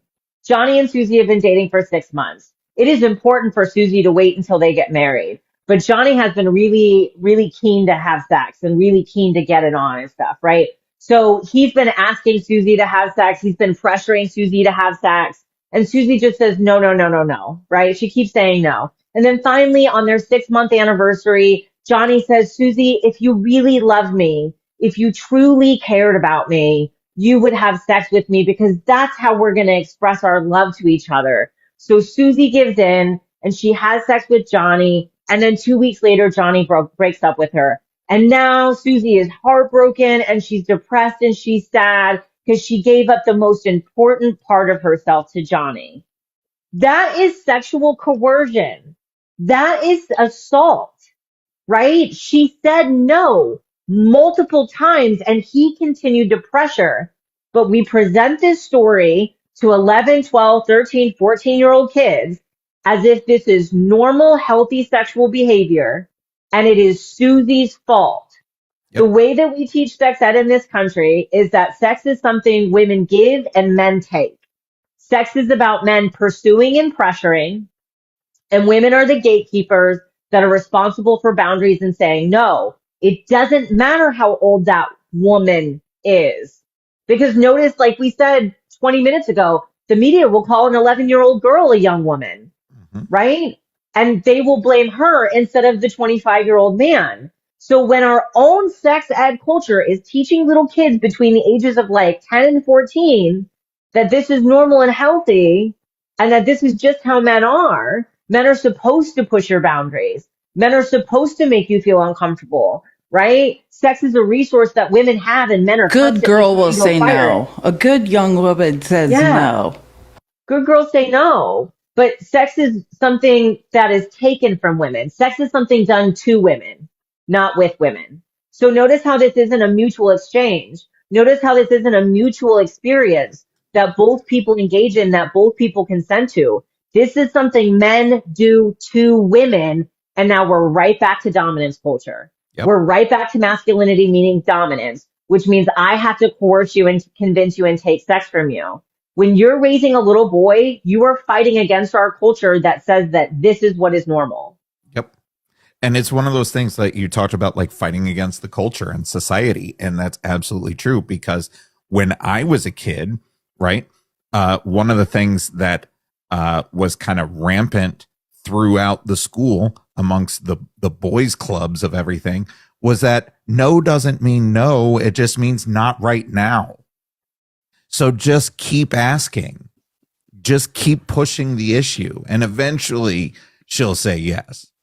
Right. And that's why I say it's important because just like you said, not only are you teaching your son, but you also have to continue that. It's not a one-time conversation and then it's all fixed and everything's good. It is a continuous process, because your son is going to hear that in school from other kids, other boys that are being taught something differently, right? Your sons are going to hear that no doesn't mean no. It just means not right now. Just she's just playing hard to get. Just, try a little harder, and eventually she'll come around and she'll see that you're worth it. Like, or you can teach your sons to just respect a fucking word and move on. There are definitely women that are going to be interested in having a relationship with you. They exist. If I can find someone to marry me, you all can find someone to marry you. Okay? That's how that works. But you're not pressuring one person. If you have to go through this rigmarole of consistently hounding and pressuring somebody to get into a relationship, whether it be sexual, emotional, whatever, then you're going about a relationship the wrong way. You're not starting off on a healthy foot in that relationship. It was all about coercion and control on your terms. And that's not only is that dangerous for women in this country, but it also just continues to perpetuate, as you all know, this idea that women are just things that men can control. And that's what you continue to beat into the brains and minds and emotions and actions of boys and young men in this country, is that women are just things to be pursued, beaten down into submission until they finally give in. And in our incubators, go ahead, right? please. We're things. Right. I pulled up, I just pulled up a presentation that I've given before, because I'm like, I have a ton of examples of these somewhere. So like, listen to our language, right? It's even present in our language, the way that we talk about sex, right? So he got some. Mm-hmm. That's not a mutual exchange, right? That's he got something from you. He took something from you. He got lucky. He hit that. I'd love to smash that. He nailed her. He bagged her. He sealed the deal. He scored. He took her virginity, right? It's never she took his generally. It's he took hers. He tapped that. These are all object focused ways of looking at it, right? We're not seeing the person as another person. We're seeing them as a conquest. So it's even present just in the way that we have language surrounding men and sex. So the way that men talk about sex is as if women are objects for them to be acquired and conquered. And it's one of those things where it's like, it just happens so quickly that we don't think about it. But that's the point, right? It's so insidious in our language. And one of my favorite things to bring up about language, which is a little bit of a left turn. Hold on. I've got a thing somewhere. Okay, here we go. Medical models incoming. What is this? This is not a vagina. Vulva? Mm-hmm. What This is a vulva. I said right? vulva. This is a I vulva. said it. You said it. So this is a vagina. Right. The tube, right? It's a musculature tube. This is your vulva. This is the clit. Slides You in watching, like this. Matt? Pay attention. Pay attention, right? But we taking call notes. this a vagina, don't we? Most people will call this a vagina. Why? Because it focuses on the male-centric area of women that gives men pleasure. Yep. We have linguistically erased what gives women pleasure. The vulva, your labia, packed with nerve endings. Absolutely packed with nerve endings. Pinch them, tug on them gently, get consent. But like move it, they are packed with nerve endings. Yep. This organ right here, the only goal of it is to provide pleasure. It has no other function but to provide pleasure. It has more nerve endings in it than the penis does. But we call this a vagina. Why? Because it's male-centric language. Because we have completely erased the female-centric pleasure center, and we now refer to female genitals as the thing that gives men pleasure. That's not an accident. That was done on purpose to erase female pleasure from sexuality. There's a reason that a lot of people aren't taught the word vulva, because way back when, we wanted to erase female pleasure and female sexuality. So we call this whole thing a vagina. It's not. This is your vulva. This tube is your vagina. But it's linguistically present in our language for a reason. We exist for men's pleasure. What is that thing? Talk about the mother-in-law stitch or whatever that is. The husband stitch. That. So the husband stitch. So this is actually, I'm glad I have these things. So this is your vaginal opening, right? Like right here. It's tucked inside the labia. Don't turn away. I'm focused. I'm focused. This is so between the labia, we have the vaginal opening, right? This is the opening. This is the opening. This is the opening to your vagina inside of here, right? This is important. So the husband stitch is when you have a baby, it comes out through the vagina, right? This dilates. It opens up. Your cervix is all the way up here, right? This is the top of your cervix. If you could feel this, it feels like a little band in here. So this dilates, the baby pushes through, the vaginal canal expands. Just say Mr. Global's here. This is not about oil and gas, Mr. Global, but you pay attention too. You pay attention too. So this is the part that opens up and the baby comes out of it. This is your vulva. The husband stitch, which is still practiced today, which is medical neglect, and you can sue for it. So if this ever happens to you, sue. It's not okay, right? This often tears, right? The outside, sometimes we don't generally give episiotomies preventatively anymore. We found out that it's better just to let it naturally tear if that is what's going to happen. It doesn't always happen. There's different degrees of tear and all of that. So this part might tear a little bit and you might have to stitch it up a little bit. This is not the vaginal opening. This is your vulva. But when they give a husband stitch, they'll be like, well, we'll give it a couple extra stitches to make it tighter. You are not making the vagina tighter. You're not making this tighter. You're not stitching this tighter. You are stitching the outside, the vulva, tighter. A lot of people that have a husband stitch then report that they have horrifically painful sex every single time that they have sex, and they develop sexual dysfunction because you're not supposed to stitch it shut. Right. And you're not making any difference stitching this shut because you're not stitching the vagina, right? So this is something that has gone down. It doesn't happen as often anymore, but it does happen. So, and I've heard doctors say, like, often a very common response if husbands are like, oh, throw in an extra stitch, doctors will be like, well, how small do you need it? Like, good. bro. Yeah. But it's the husband stitch, right? And it's based in misogyny. It's based on the idea that the female body belongs to the man and it's there for his pleasure. So it doesn't really matter what happens to your body. It matters if the man's satisfied. And again, speaking of what Matt was talking about, like birth trauma, this is birth trauma. Yeah. Stitching this, that's birth trauma. That is a non-consensual thing being done to your body. That's a violation of your bodily autonomy.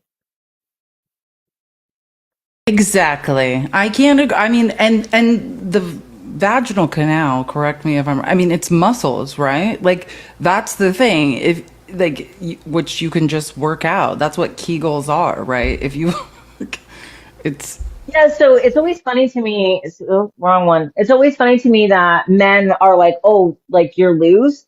So the vaginal canal is a musculature tube. It's a muscular sleeve that is actually, it's collapsed in on itself, right? So it's kind of collapsed in on itself. So there's this process. I have a video on it, but you'd have to search in my TikTok. But there's this process called vaginal tenting. Tenting. So this is kind of a collapsed tube that's a little bit squished up like this. If you've ever had deep penetrative sex before you were like fully aroused and you were like, oh, I feel like you bumped something there a little bit. And then as you get more aroused, it gets more comfortable. Vaginal tenting is what's happening. So your vaginal canal is kind of collapsed like this and then it's collapsed in on itself. When an AFAB person, when a female body gets aroused, the clitoris will grow and elongate, right? It becomes engorged. So it becomes a little swollen and engorged. The labia on the outside will also become swollen and engorged. This is where we get that flowering effect, right? Like the opening up a little bit. So these will become engorged as well. But also internally, what happens is this relaxes and expands and it opens up a bit, right? To be more receptive. So as you get turned on, yes, you get lubricated, but also the canal elongates and relaxes a little bit. Is that what foreplay's for? Oh. That's what foreplay's for. Write that down, Matt. Vaginal tenting to occur. That's my favorite part. So that's the part, right? Yeah. So, but also what this is doing is it's getting your cervix up and out of the way. Your cervix shifts, it moves up and out of the way, and then the vaginal canal elongates and relaxes. So then men will be like, oh, I want her so tight. I want her so tight I can barely fit. That means she's not aroused. That means you literally want somebody that is not aroused because it's not supposed to be painful, right? It's not supposed to hurt. Things should slide in relatively easily. There's nothing wrong with using a little bit of lube, and hormonal changes can change the lubrication, and all of that is perfectly normal. There is nothing wrong with you. And also, getting somebody aroused is very important because we want all of this to shift up into the abdomen, that's the total like up here, right? Right. But this shifts up and out of the way a little bit more to allow for any kind of penetration, right? So all of this is supposed to relax. So then when men say like, oh, women can get loose, there is no muscle that exists in your body that the more you use it, the weaker it gets. That is not how muscles work. That is literally not how muscles work. Also, this thing is extremely elastic. If you ever look up a picture of like a vaginal canal, there's ribs in it, like it's ribs, right? That's because it's elastic and it can expand. If it can expand to fit a baby's head through it, I don't think your little member is what's going to do us in. I'm just saying. But again, this all just goes back to how sex in general is male centric. Like Absolutely. Just in general, like everything about it is male centric. Everything is about my pleasure and your just willingness to sit there and let it happen. And think of, like you just said, Matt, right? Like it's male centric.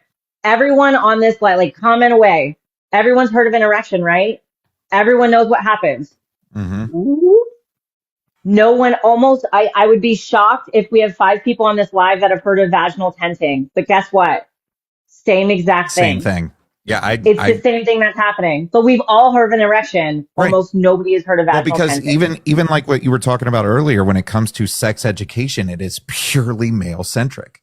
we learn a lot about how the male sexual reproductive organ works. But let me rephrase, not a lot, more, right? We don't learn a lot about it. It's like, this is what happens, and then this happens, right? Like, there's no actual education about it. Can't find the clitoris. Can you just point out the clitoris, Danny? Get the stuffy out and point out the clitoris. Just men, pay attention. That's it right there, man. That's it right there, guys. This is the clitoral hood. Pay attention. So, like, in some people it's small, and in some people it almost completely covers you. Welcome, ladies. This might help someone. This will be reposted on my YouTube. So in case anyone needs to show this to their husband or whatever, just do it again, Danny. Pull the hood back. Okay. Also, you can do it, man. You can do it. Clitoris. This is what it looks like. This is what you see, and this is what it looks like. But guess what? I just said your labia is packed with nerve endings. If you go on the outside, so between the majora and the minora, and you push right here on the outside, guess what's right behind that? The rest of your clitoral body, right? So you only see this little bit. So if anyone's ever been like, yeah, when he like pushes around on my vulva, or like just rubs around here, it feels really good, because the rest of your clitoral body is directly behind that, right? So it feels good, especially when it's engorged.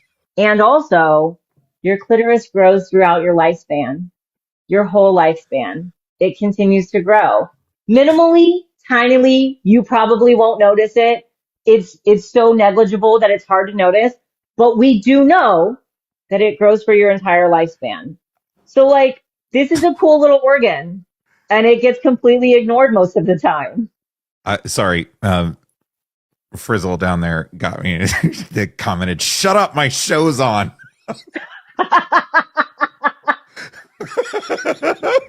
Oh God, that was good. That was good. So there's a lot of different ways to like look at how, and I'm going to see if I can't find a photo of like vaginal tenting, so that way people can understand that this is the concept. No, but that's fascinating, because like shocking to absolutely nobody. The man on the panel has never heard of that before. So shocking to nobody, but that's fascinating that, it's. Is this, I'm just going to ask a weird question. I'm going to say this. Anyway, like, like right above your like pelvic bone, like when you're a woman, if you press on that during sex, that's like pleasurable. What's that about? So your bladder is like, are we talking about, on your I don't know. And I'm not touching myself. So, on your mom's pubis, which is like the kind of, I'm going to say fatty, but it's fatty for a reason. It's protective, right? It's like a cushiony part, right? So, fuck it. So if you push right here, right? This is your pubic bone, right across here, right? This is what we're talking about. Yes, I'm looking.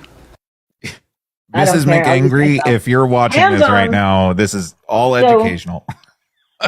So this is kind Everyone of like, show where your hands are while this is happening. Hands. So your pubic bone's right here, right? So what you're doing, what you can do sometimes is you can be pushing on the vaginal wall, but also the bladder, like depending on how full your bladder is. Some people say that if they have sex and their bladder's a little bit full, it can be more pleasurable because of pressure, right? Like you're increasing pressure around there. And so when you're pushing on that spot, there's a spongy spot that's kind of back there, that can connect to everything, right? I'm trying to like use my words carefully, because I'm like, what is TikTok going to be so mad about? I've been waiting for this to just shut down for 45 minutes now. I'm trying so hard. No, you're doing great. There can be people have heard of the G spot, right? And I hate even using that term. It's we have an actual term, but so there's where is it for women? It is on the side that your belly button is on, and a couple inches up and a little bit hooked. So if you look at the gay woman here, so if you put your fingers up towards your belly button, so you're going to push towards your belly button, right? So it's a couple inches in, and you go in and you kind of have curved fingers a little bit. And y'all, it doesn't take a lot of pressure. You don't have to kill it. You don't. You just soft, pay attention, guys. Soft pressure, right? Like very soft pressure. consistent pressure, and that feels really good for people sometimes. So it all depends. Everyone's anatomy is a little bit different too, right? So you could be pushing on like some of the clitoris that's in there, depending on how engorged you get and all of that. But also some people find that like the bladder being a little bit full creates that pressure Do too. clip your fingernails like that. Yeah. Yeah. Clip your fingernails, guys. Clip your fingernails, y'all, please, for the love of everything. Or use a toy. Like I have long fingernails.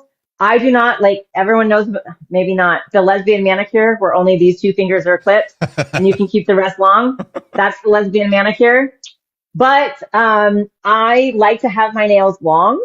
So I either use like special gloves that will cover them, or I use toys, and that's always worked out just fine. And don't be emasculated by toys. Like, get comfortable with them. That's the worst. Toys are your friend, y'all. They're your friend. They're meant to do a lot of, like, you only have 2 hands. And also in different positions, certain things might not work certain ways. Like the biggest thing about going into a sexual encounter with people is like this should be fun.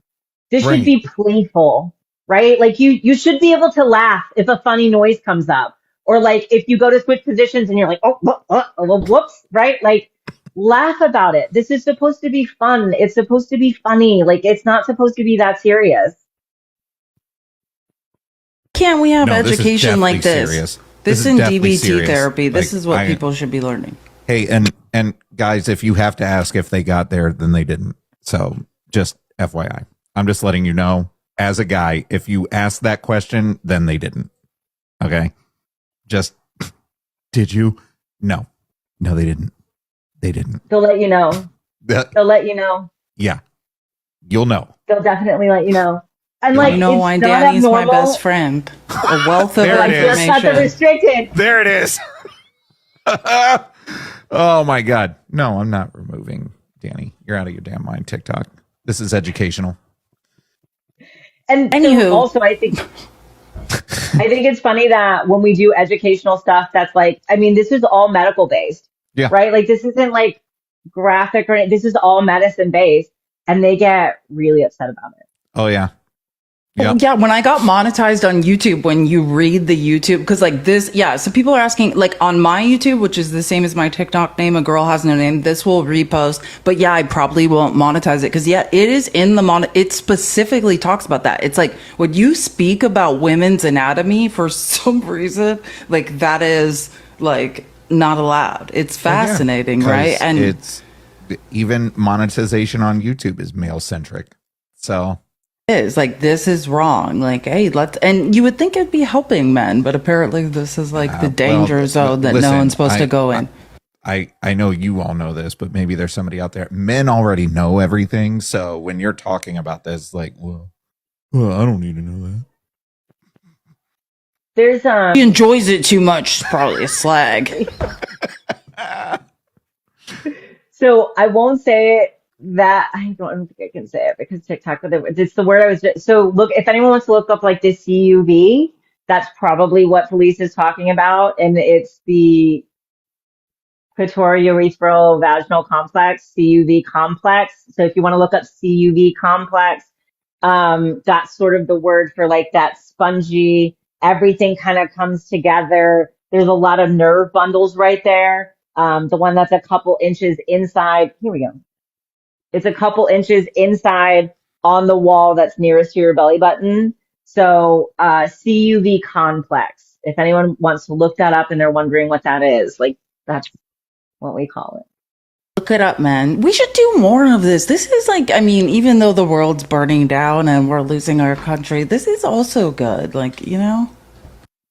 Look, pleasure and pleasurable sex is an act of resistance, right? Particularly like mutually beneficial, pleasurable sex is an act of resistance. And just because you're straight, because I know that there's a lot of people that are like, I am, but I wish I wasn't. That doesn't mean you can't have queer sex, right? Queer sex is sex that does not prioritize PIV, V, right? It doesn't prioritize that. It doesn't say that that's the main event. It doesn't say that that's the thing that we're getting to, right? It focuses on pleasure for pleasure's sake. It focuses on pleasure however you get that, right? Whether that's done orally or with your fingers, with toys, without toys, that's still queer sex. So you can have non-heteronormative, you can queer up your sex life, even if you're straight, just by focusing on fun and joy and pleasure that occurs in multiple different facets and on multiple different areas of the body, right? Like, so just because you're straight doesn't mean you can't queer up sex. Mm-hmm.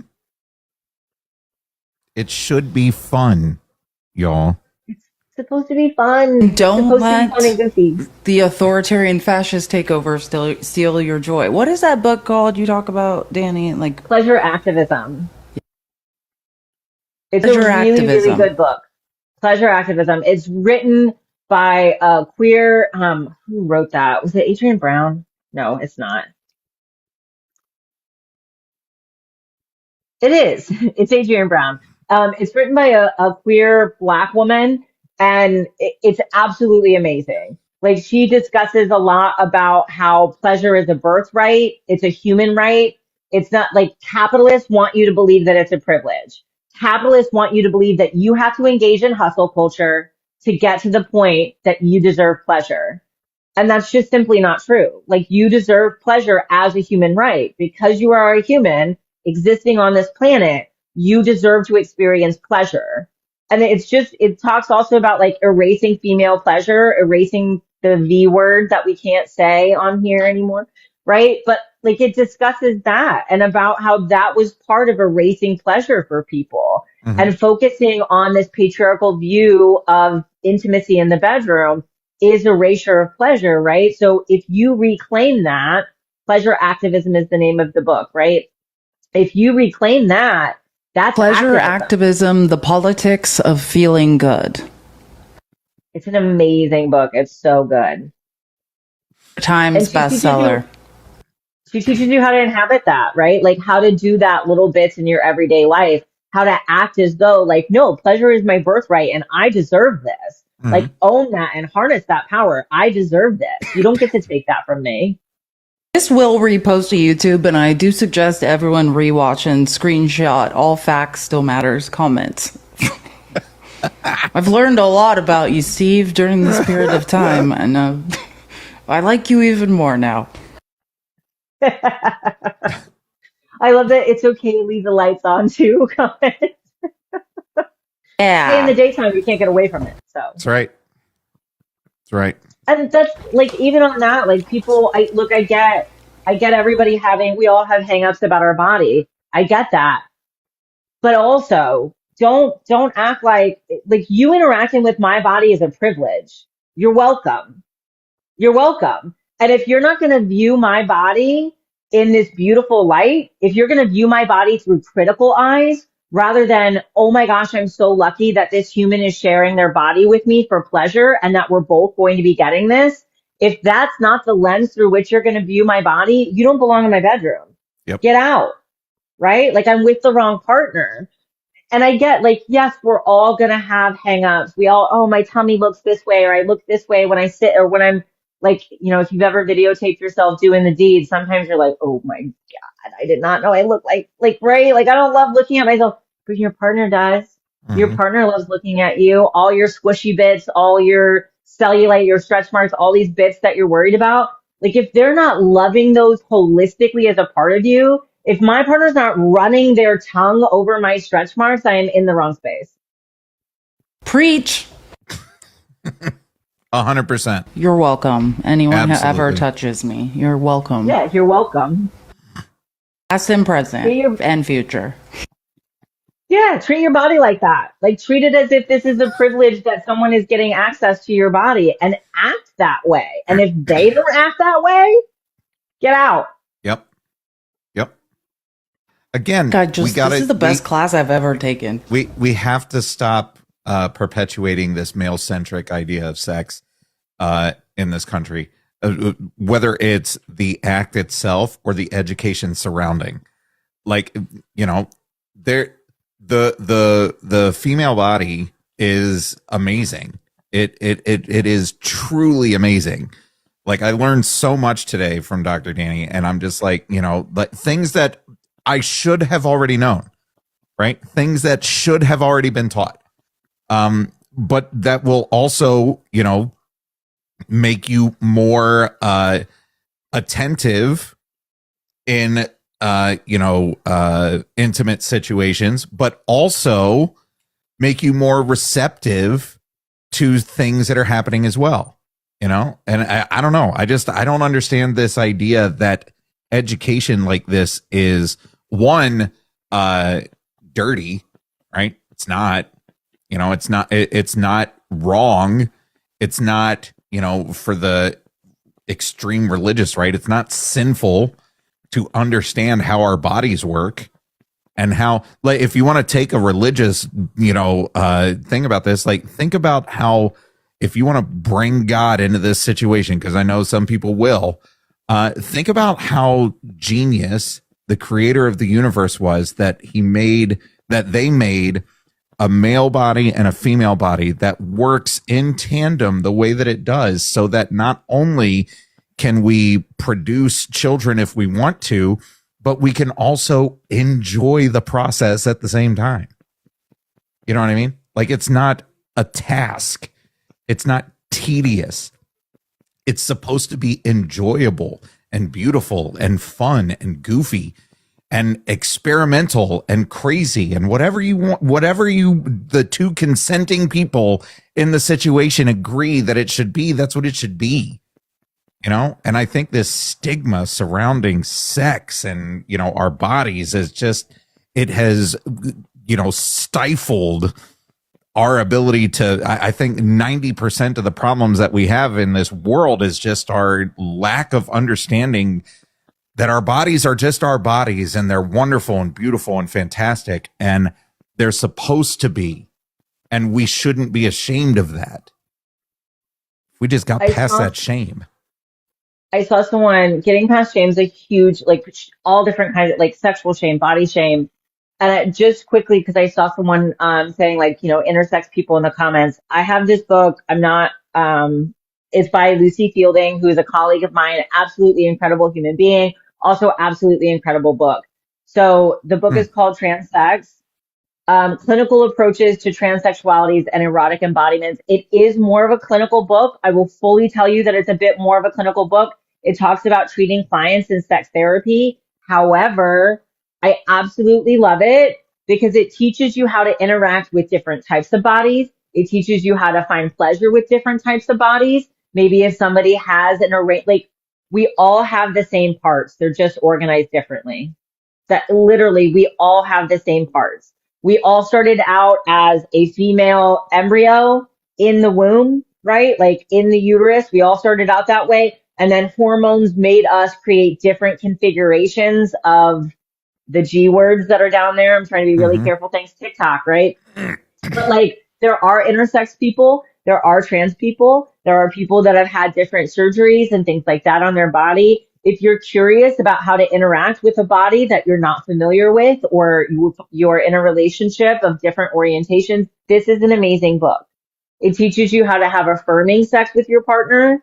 So that way, if your partner is struggling with dysphoria surrounding their body, how to work with that. Again, it's a clinical book. It's a more clinical book, but it does have practical suggestions on how to interact with different body organizations. So I absolutely love this book for that reason.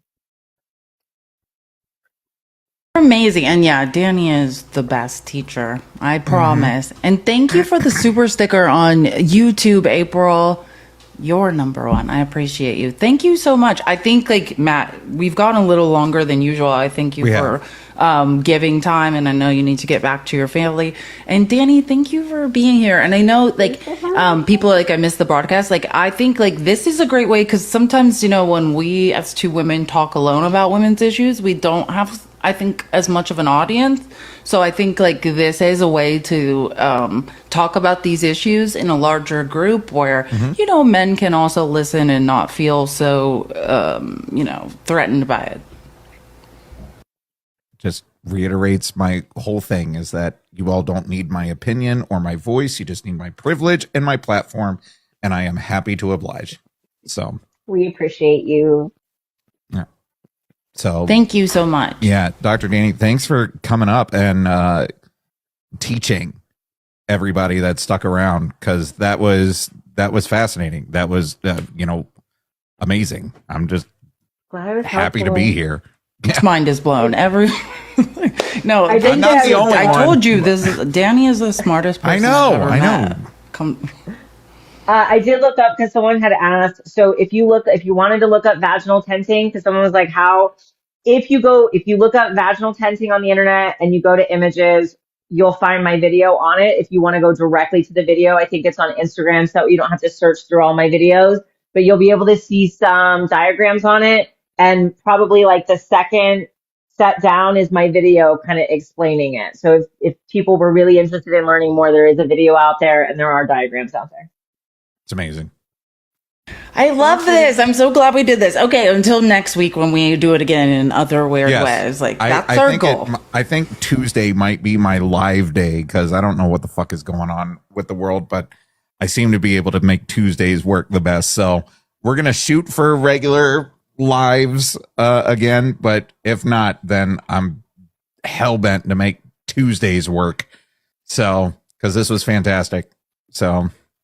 And again, yeah, Matt's probably live, but this will repost to my YouTube, A Girl Has No Name, if anyone wants to force their partner to watch it for informational purposes instead of Ted recommend.